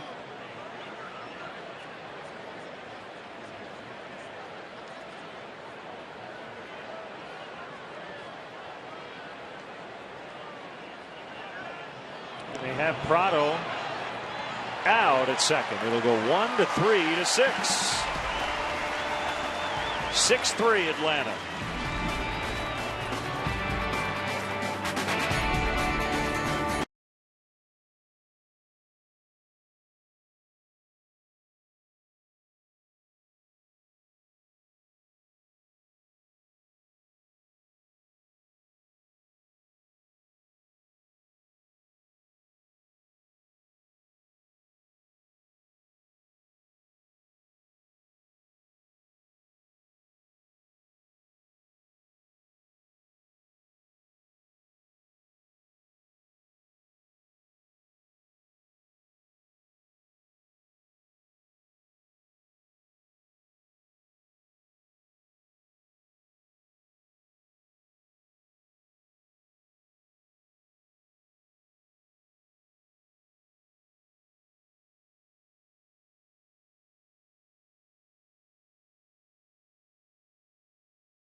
Shot of the game. It's pretty hard not to get a great shot of Wrigley Field on a glorious day like this on the north side of Chicago.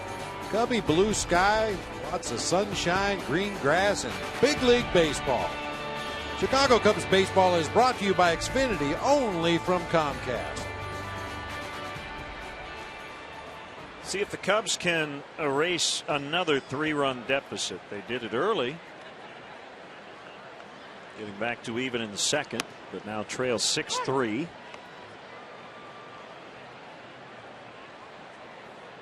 Barney's grounded out twice. He did not get a run with one of those in the first.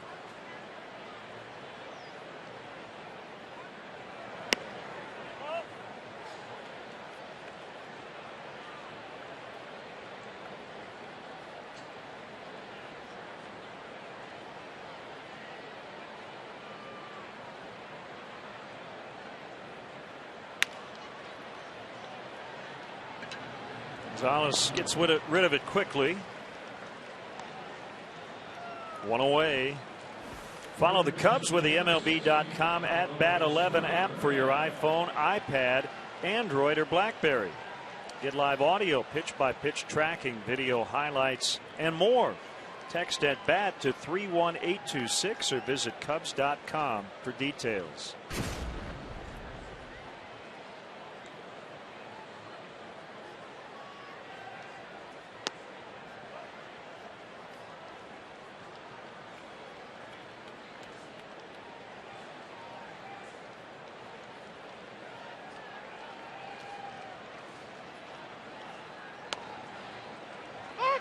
One and one to Ramirez, whose 13-game hitting streak is on the line.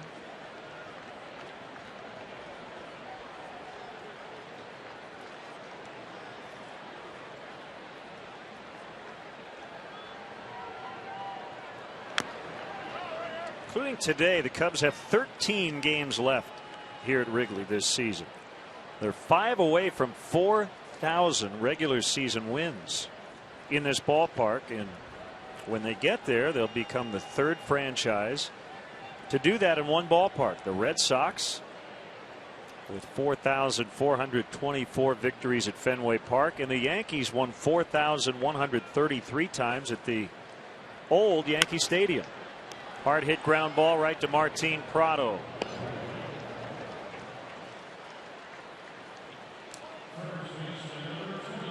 Two down. It'll bring up Carlos Pena.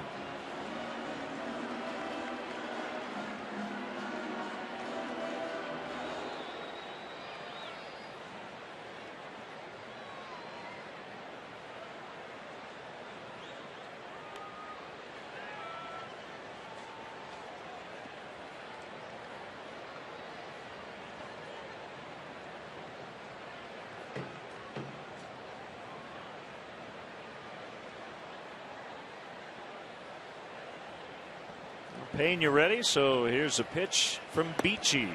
It's low, ball one.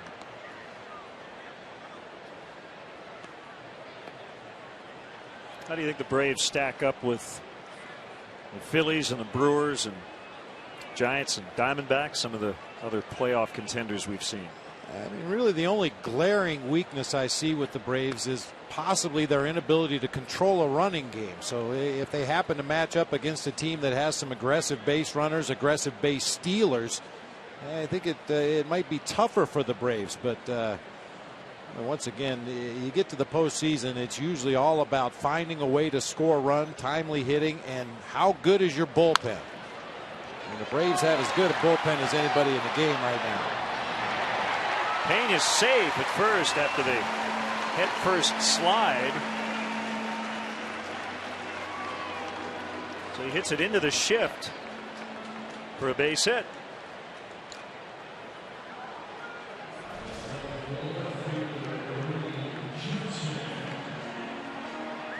Nice play by Ugla to get to that ball. Makes a strong throw to Brandon Beachy covering first. Not quite sure why Carlos went in on his belly, but all's well that ends well. Safe at first with a 2-out base hit.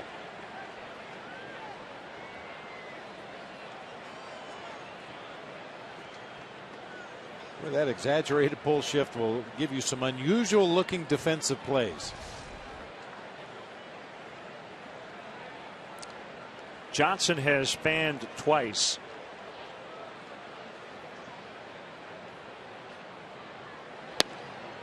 Well, we mentioned this briefly last night, but certainly bears repeating to honor the life and career of your former teammate Mike Flanagan. There is an update. His death has been ruled a suicide by the Maryland Medical Examiner today. His body was found yesterday on his property in Maryland. 59 years old. Mike Flanagan won the Cy Young in 1979 and also helped the Orioles win the World Series in 1983. And boy, a lot of the comments and sentiments that you mentioned last night have been echoed throughout baseball. A lot of people calling him the funniest guy they ever ran into in this game. He really was. I mean, the game of baseball, besides competing on the field and trying to win a World Series, trying to win individual awards, for most guys it comes down to camaraderie, the friends you make in the game, the experiences you have with your teammates. And I just consider myself fortunate to be a teammate of Mike Flanagan's for a short amount of time. What a guy.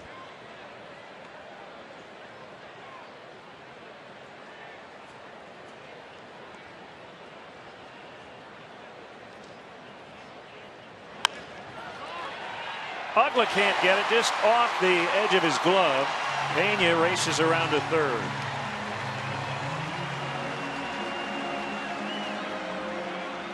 Well, Carlos Pena's played a little man's game today, hasn't he? Yeah, you called him Tony Campana by mistake earlier. He's playing the Tony Campana game today.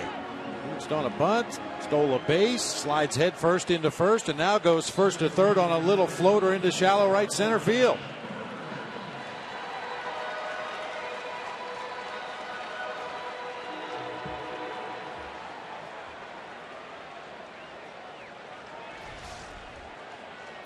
Tying run is at the plate, and a guy who hit a home run back in the second inning, Marlon Byrd.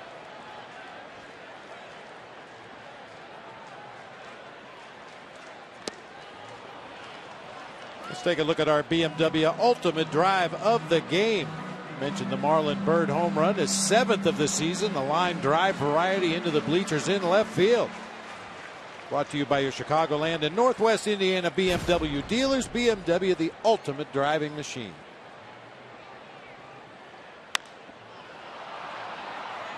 High pop-up. Sun in. Yep, it is.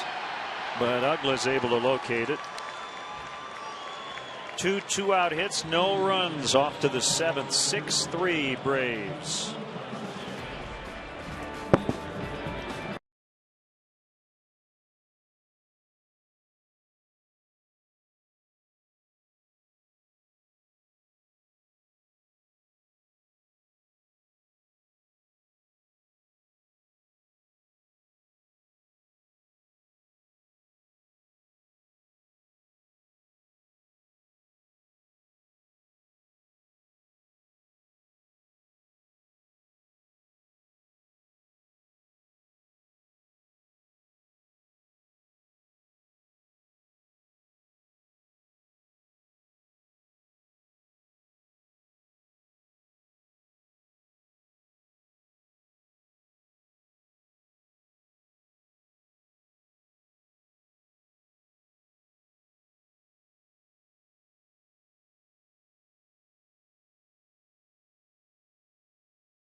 Double vision by Chicago's own the Ponies. That's our Bud fan cam. Great times are waiting. Grab some buds.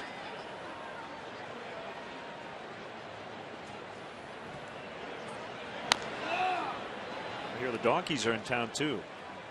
Donkeys and ponies. Government mule.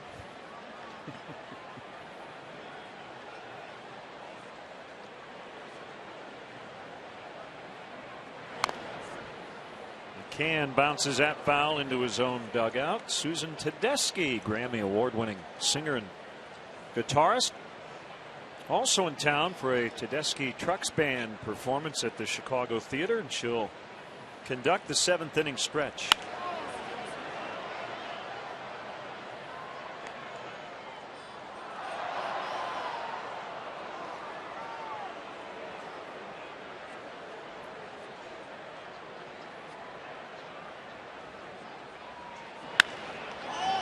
Hammer to deep left. Johnson is back, and it's gone as Brian McCann has homered twice today, and it's 7-3.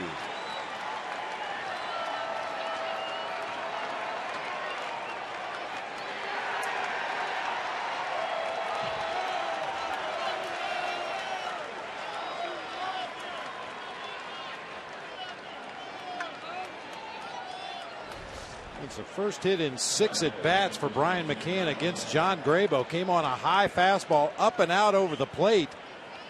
And McCann is known for his pull power. You rarely see him hit the ball this way to the opposite field, but just tucks it into the basket out there in straightaway left. Third time he's hit a couple of homers in a game this season, the 8th time in his career.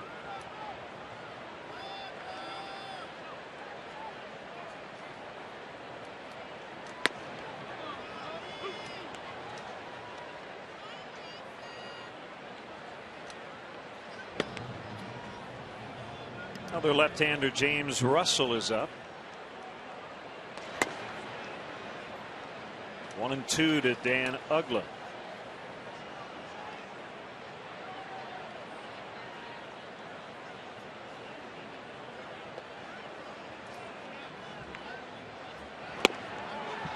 Swing and a miss, strike 3, as we step aside and see what's coming up on WGN.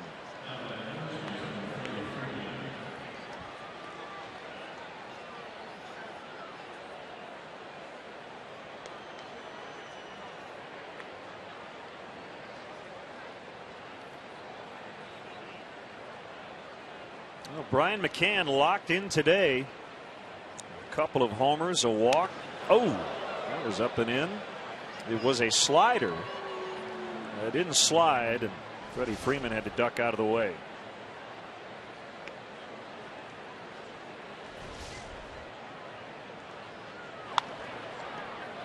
Diving stop, Carlos Pena.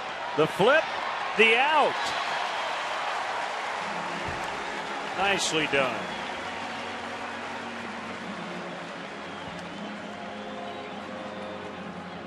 Great diving stop by Carlos Pena at first base, saving extra bases right there. That ball looked like it was ticketed for the right field corner.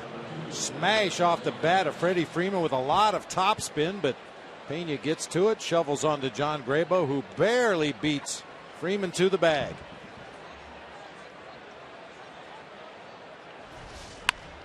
Ground ball is short. Castro will throw out Alex Gonzalez. Stretch time. Today's guest conductor for Take Me Out to the Ball Game, Grammy Award-winning singer and guitarist Susan Tedeschi. All right, fans, let me hear you. Ready? 1, 2, 3. Take me out to the ball game. Take me out with the crowd. Buy me some peanuts and Cracker Jacks. I don't care if I never get back, 'cause it's root, root, root for the Cubbies. They don't win, it's a shame, 'cause it's 1, 2, 3 strikes, you're out at the old ball game. Go Cubs!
Well, Rodis Vizcaíno, 20-year-old right-hander, is on to face Tyler Colvin. Cubs trailing 7-3. Great to have with us Susan Tedeschi in the booth, Grammy Award-winning singer and guitar player. And you heard her voice. That was as eloquent as it gets. Aww. That was awesome. That was a blast. What an honor to be here at Wrigley Field. You know, I grew up with Fenway Park, so this is always one of my favorites in the whole world. So it's an honor to be here at Wrigley today. Beautiful weather. Playing against the Braves, my husband's favorite team, actually, which I'm rooting for the Cubs today, I told him. Yeah, we had a shot of you and your husband Derek last night, and he had a Braves hat on, I believe. That's right. It's good to know that you evened it out by rooting for the Cubs. I had to, you know, got to keep it fair.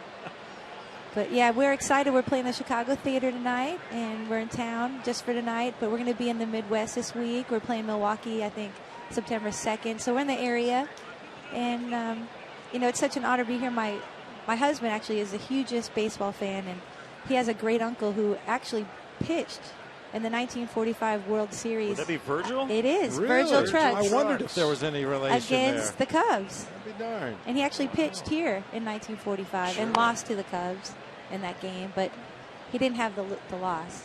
Now that's Derek's grandfather? His grandfather's cousin. Okay. First Grandfather's cousin. first cousin. That's right. There you go. We tie it all together. So, a lot of history here.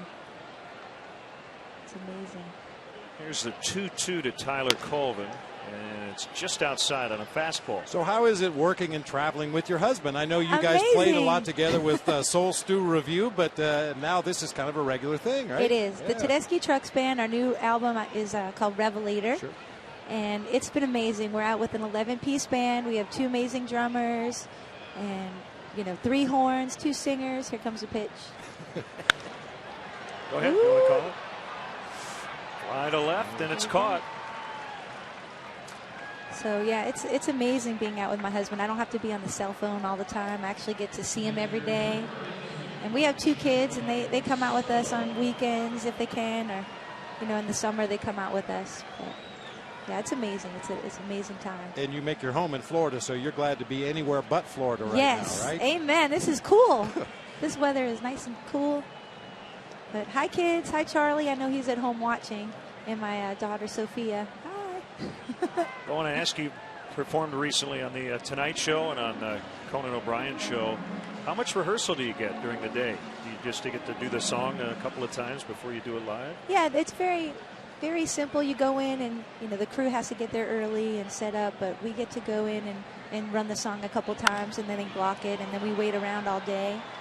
And then it's our turn, and we go out there for about 4 or 5 minutes. So it's amazing. Yeah, it's fun. You got to be on your game. You can't warm up. No. It's not like song 5. It's like, no. Here you go. And it's all. You got to put it all out there. One chance. Blake DeWitt is batting in the pitcher's spot. We'll see Russell in the 8th.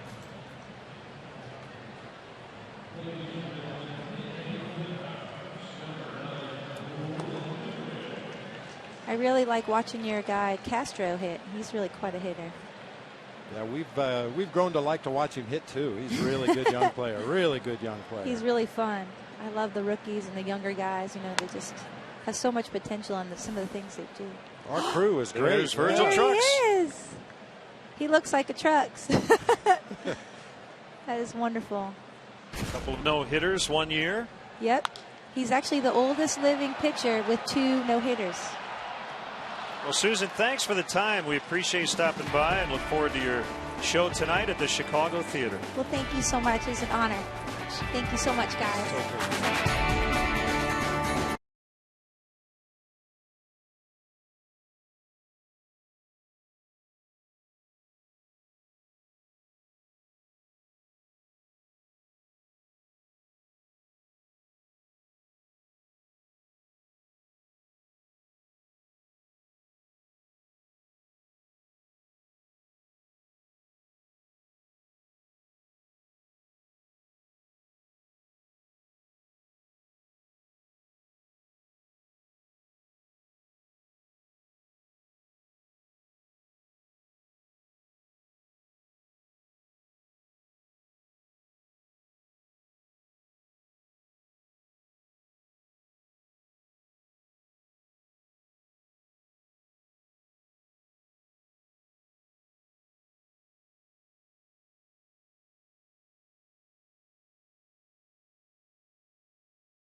than the between innings activity here at Wrigley.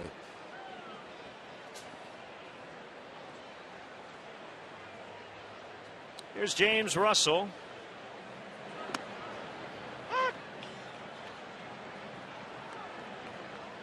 John Grabo filled up his line, 2 innings, 1 hit, 1 run, 1 earned, 1 walk, 1 strikeout, 1 home run. Hayward with a slicing fly ball, and it's caught by Reed Johnson, streaking into the left field corner.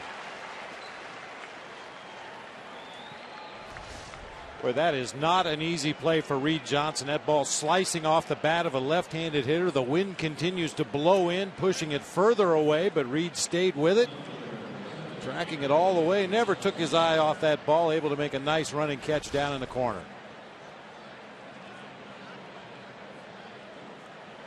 Constanza 0 for 3. Hits the first pitch on the ground to Darwin Barney, who booted it. He was backpedaling just a little bit, which is sometimes a recipe for trouble. And the Cubs with 4 errors today.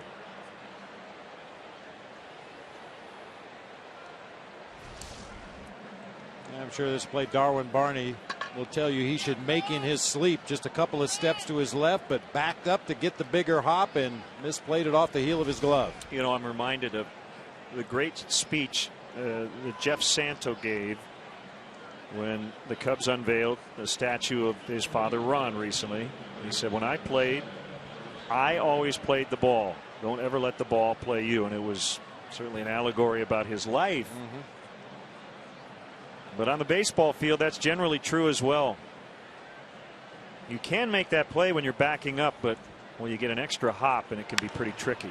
Brooks Conrad lines it foul.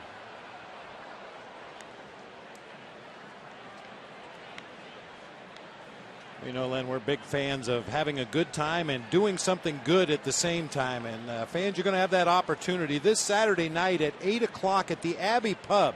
The band The Towns are going to play. Tickets are $15, and 100% of the proceeds go to Special Olympics, the Danny Did Fund. This is something that's very easy to do. You're going to have a great time, and all the proceeds go to the Special Olympics. Once again, this Saturday night, 8 o'clock at the Abbey Pub. It's a great venue, too. Conrad, a switch hitter, batting righty against the southpaw Russell.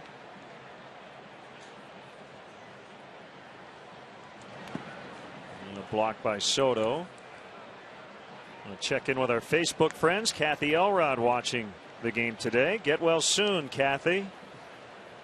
And a special happy birthday wish to Roger Eby.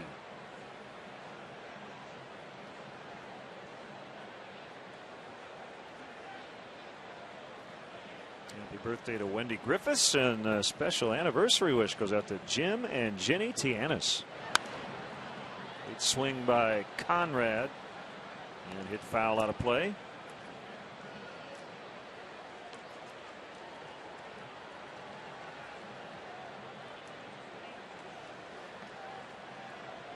Wendy, I'd like to tell you that you'll get more in terms of a birthday present from your husband, Wynn, but that may be it. So you might want to record that. No, Wynn is very generous and loves his wife.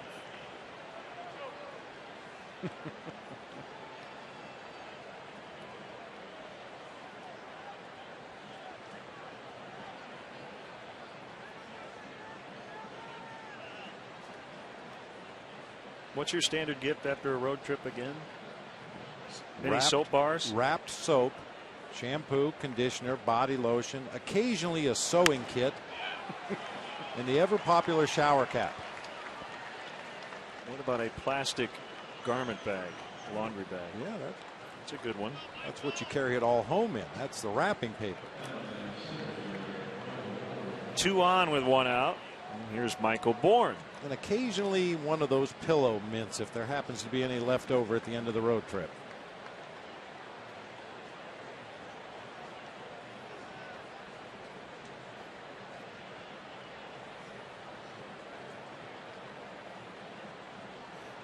Bourne started the day at 299, now up to 303.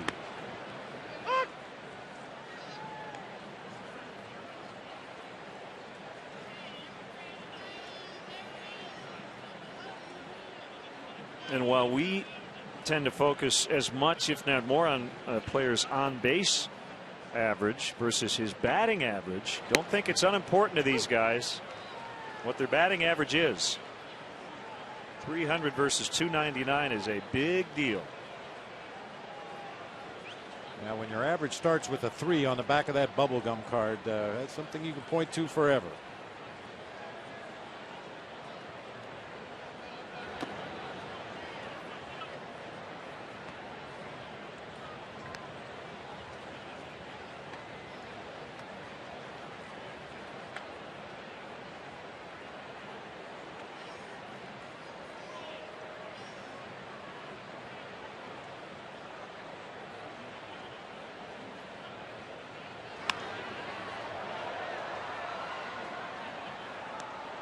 Hey fans, check out the new Cubs Kids Club presented by ComEd, the official kids club of the Chicago Cubs. Help your favorite young Cub fan earn his or her pinstripes as a member of the Cubs Kids Club, and they'll get kid specific perks, experiences, and merchandise throughout the season.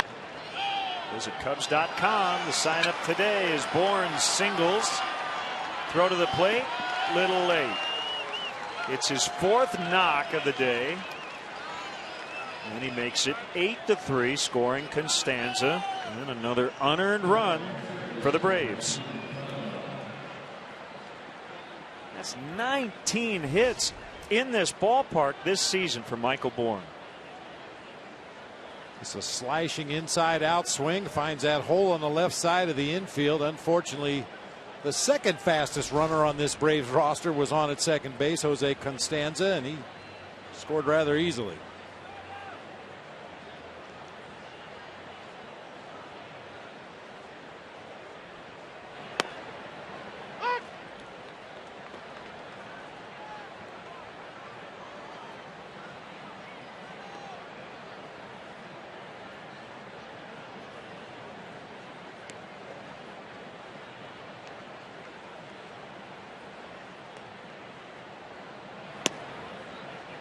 One and one.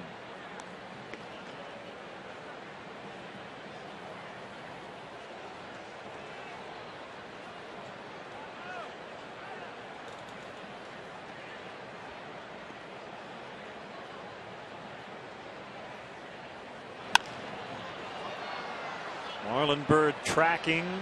He has it. The 4 hits for Michael Bourne tied his career high.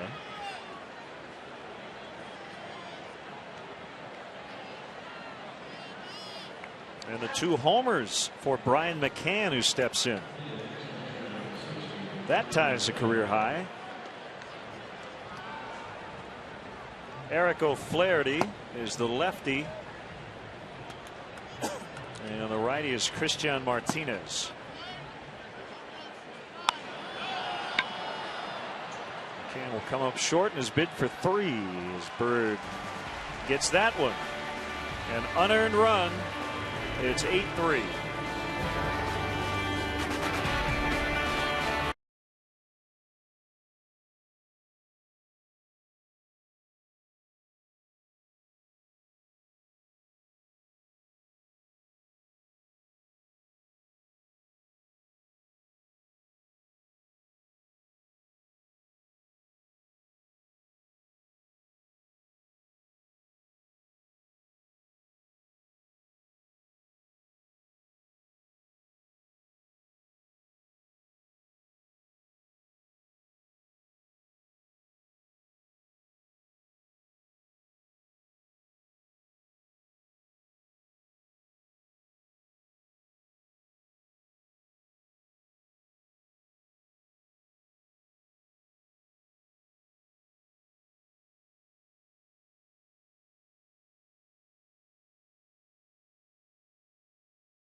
Cubs. A tough one for Matt Garza.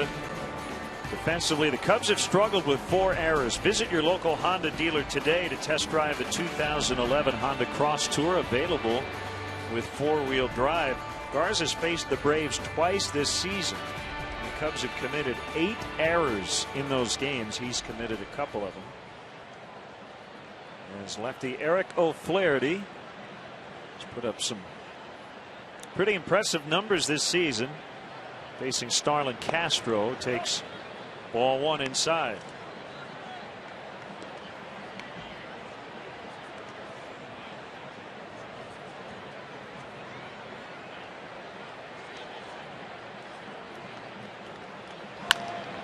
Bounced right back to the pitcher.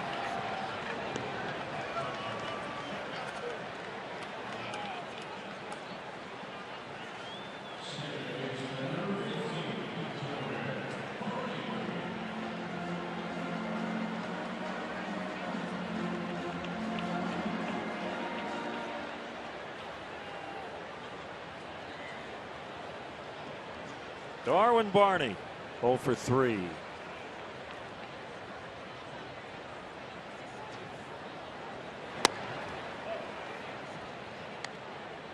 $36,136 in attendance here at Wrigley Field on one of the best weather days we've had all year. 72 degrees. Wind coming in off the lake. Not a cloud to be found in the area.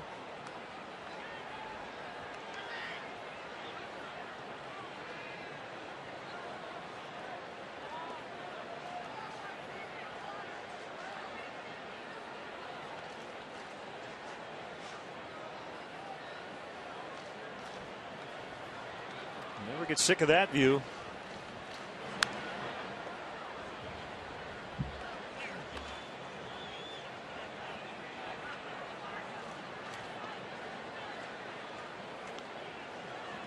The only thing that would make it better is if the bases were full of Cubs base runners right now.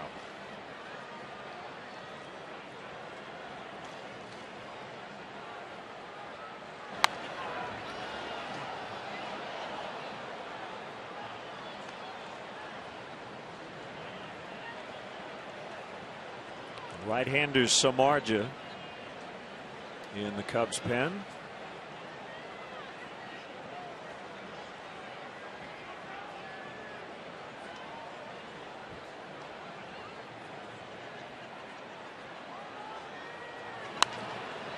The foul by Barney will find the upper deck.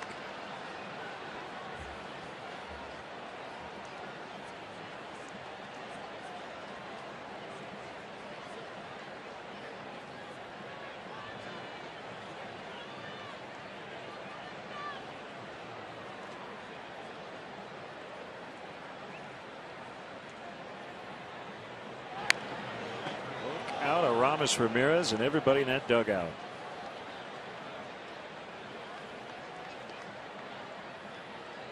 Do not expect a right-handed hitter to hit the ball with that sort of angle.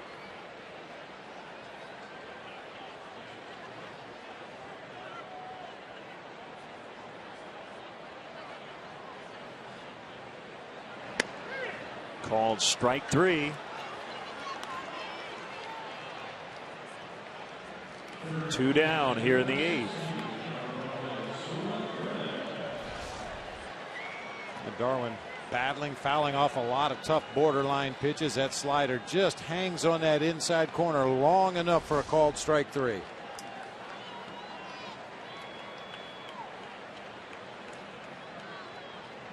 You know you've got a good bullpen, Bob, when Eric O'Flaherty's not even your top lefty. Yeah. I mean, we touched on it briefly earlier, the possibility of the playoff appearance for the Braves, and we've seen it repeatedly in the past. If you can get 5 or 6 strong innings out of your starting pitcher and have a bullpen like the Braves have at their disposal, you can wreak some havoc in the postseason.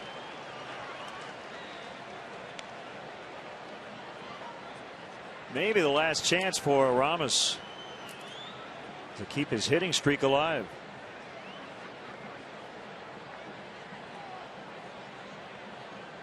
right now at 13, trying to get it to 14.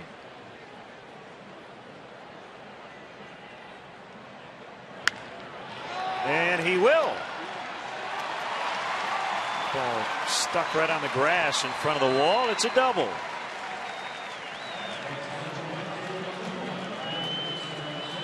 A 14-game hitting streak.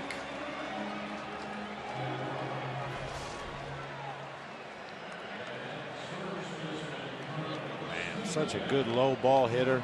Stayed right on that ball, head down the barrel of the bat. Ball must have hit right at the cut of the warning track out there, because you see it never really bounced. It just hit and kind of skidded into the vines for Constanza.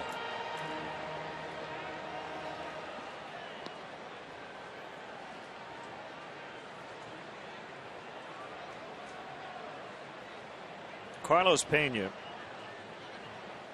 with a bunt single, an infield hit, and a stolen base.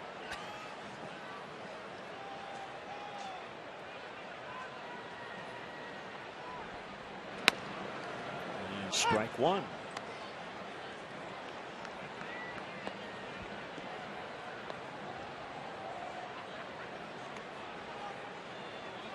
Oakland leading the Yankees 7-6 in the top of the sixth. But it was 7-1 A's at one point. Yankees on the comeback trail. Pennington has homered for the A's. Cano and Martin for the Yanks. Robinson Cano with a grand slam off Rich Harden, who went 4 1/3, 10 hits, 6 runs, 1 walk, 6 strikeouts, 96 pitches. Seen that line before. Yes, we have.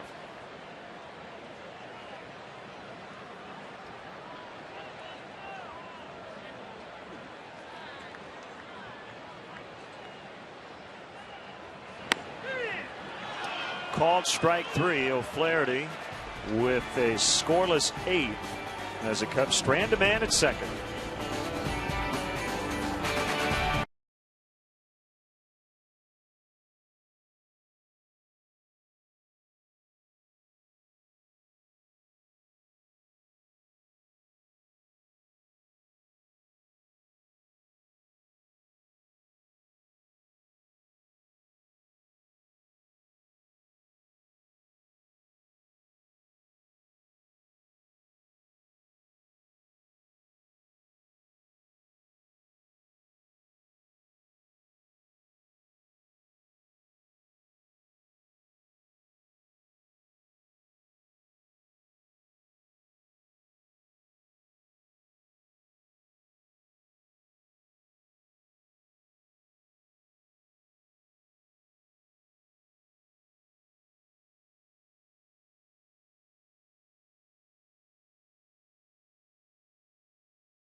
Here in the ninth with the Cubs trailing 8-3. Rubber game of this season series, each team winning 3 of the first 6.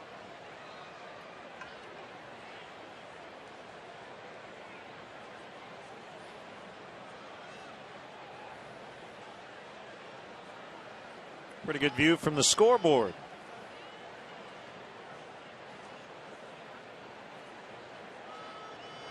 My good friend Fred Washington in charge out there.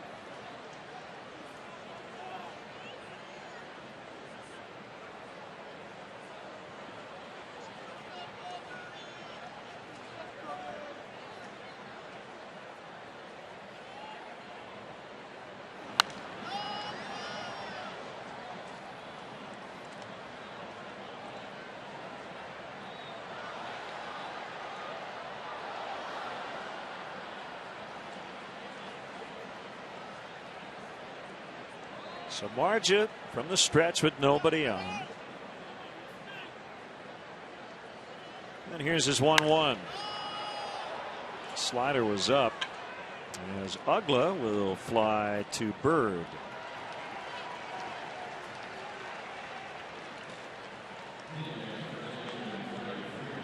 Got the pitching matchups for the weekend. Rodrigo Lopez and Randy Wolf will go tomorrow night here on WGN. Ryan Dempster and Giovanni Gallardo, really good matchup on Saturday. And then Casey Coleman and Zach Greinke will battle on Sunday. Milwaukee is 47-16 at home. Going to say they've been hot is an understatement. 24-5 over their last 29. That means they have to cool off, right? Yeah, to go from a half game out to 10 up. They haven't won a division since they were in the American League in 1982. They got in 2008. It was as the wild card when the Cubs won the National League Central.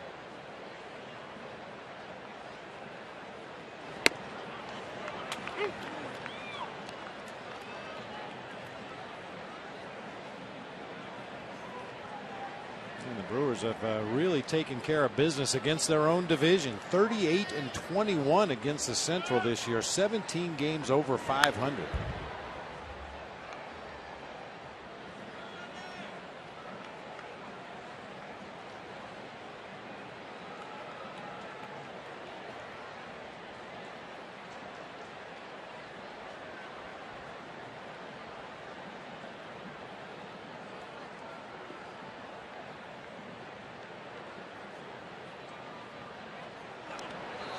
That actually bounced about 4 feet in front of home plate and then hit Freeman.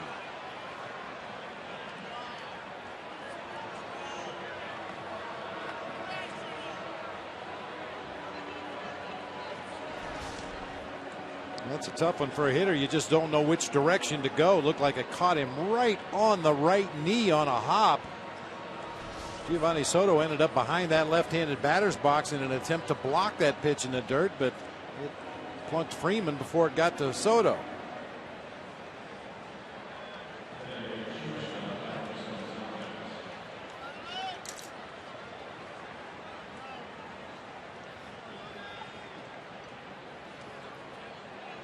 Speaking of the 82 Brewers, that guy pitched on that club. Late, though, he was acquired from Houston in September. Don Sutton, the Hall of Famer.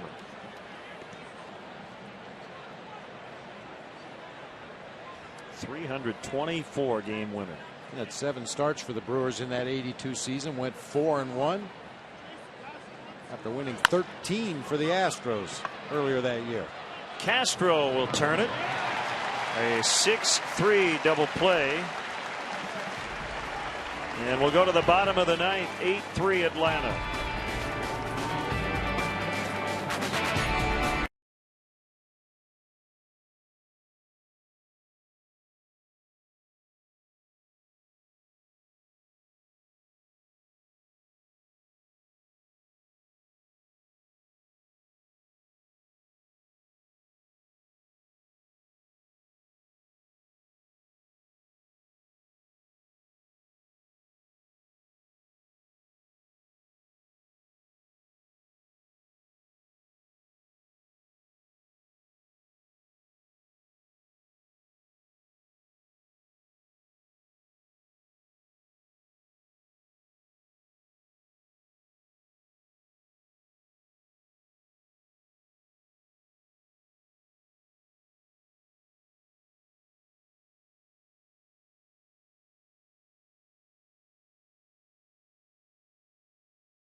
An Atlanta win today would mean 3 out of 4. And the Cubs would finish the homestand at 3-4. Christian Martinez will try to close out the home team as he faces Reed Johnson. That caught the corner. 0-1.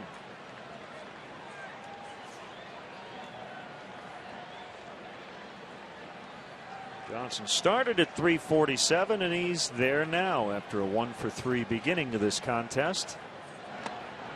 And that just got him.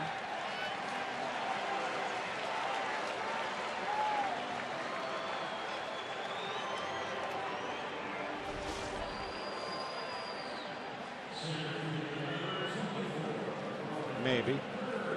I heard something. Might have hit a thread hanging off of one of his buttons, but one of the less painful hit by pitches that Reed's had in his career. Now that wasn't a very big elbow guard, but without the guard, it probably would not have hit him. It hit the guard.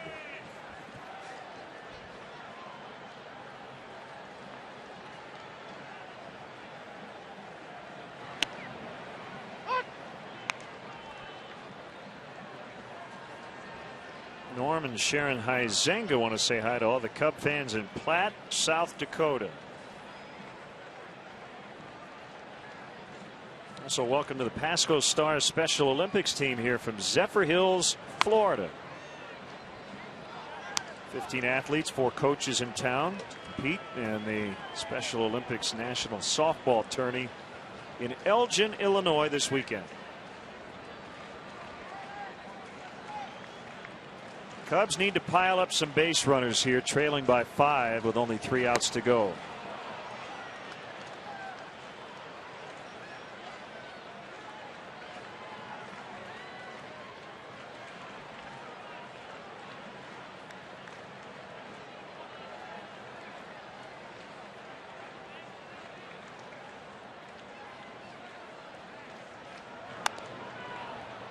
Rather a defensive swing there by Marlon Byrd. He felt the sting of that one, didn't he? Oh yeah, when you get that ball that far down on the handle, you feel those vibrations all the way up to your shoulders.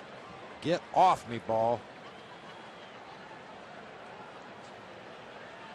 Well, it looks funny. Occasionally it can be embarrassing, but it serves a purpose. Keeps you alive in the at-bat.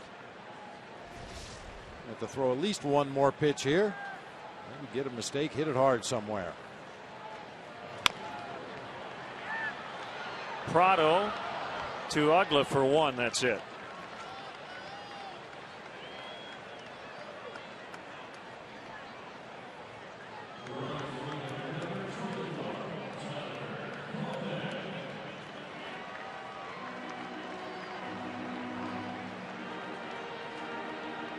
Probably not hit hard enough to turn 2, but the high throw to second base eliminated any chance of the Braves turning a double play. Ugla just made sure to keep a foot on the bag and get the lead runner.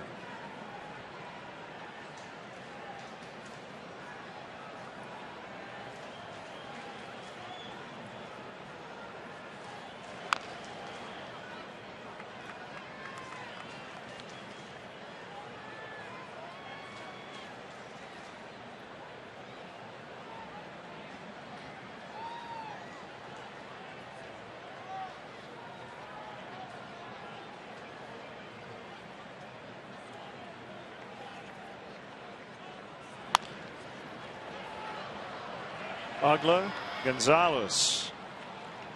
Fielder's choice for Colvin. Cubs down to their final opportunity here. One note on the Ramirez double to extend his hitting streak to 14 in the 8th. It also was his 700th career extra base hit.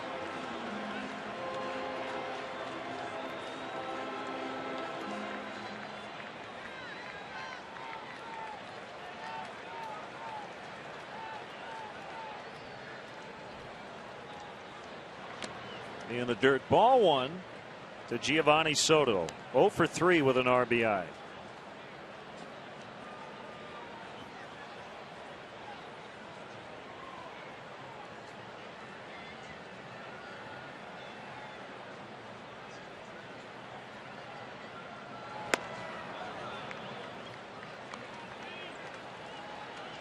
Well, then we had the Great opportunity to talk to Bobby Cox down in Atlanta when Cubs visited down at Turner Field, and I think Bobby would be very proud of the job that Freddie Gonzalez has done with this Braves team this year.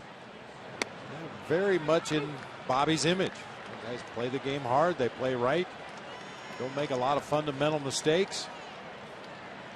Great pitching, timely hitting. Those are the things that the Braves relied on so heavily during their 14-year run to the playoffs under Bobby Cox. Added some speed with Bourne and Constanza. And it looks like they're on their way to winning the wild card for the second straight year. Called strike 3, and that'll end the ball game. The Braves come to Wrigley Field and take 3 out of 4. An 8-3 decision this afternoon. The Cubs finish up the homestand at 3-4. Once again, the final: Braves 8, Cubs 3. We'll have more from Wrigley Field in a moment.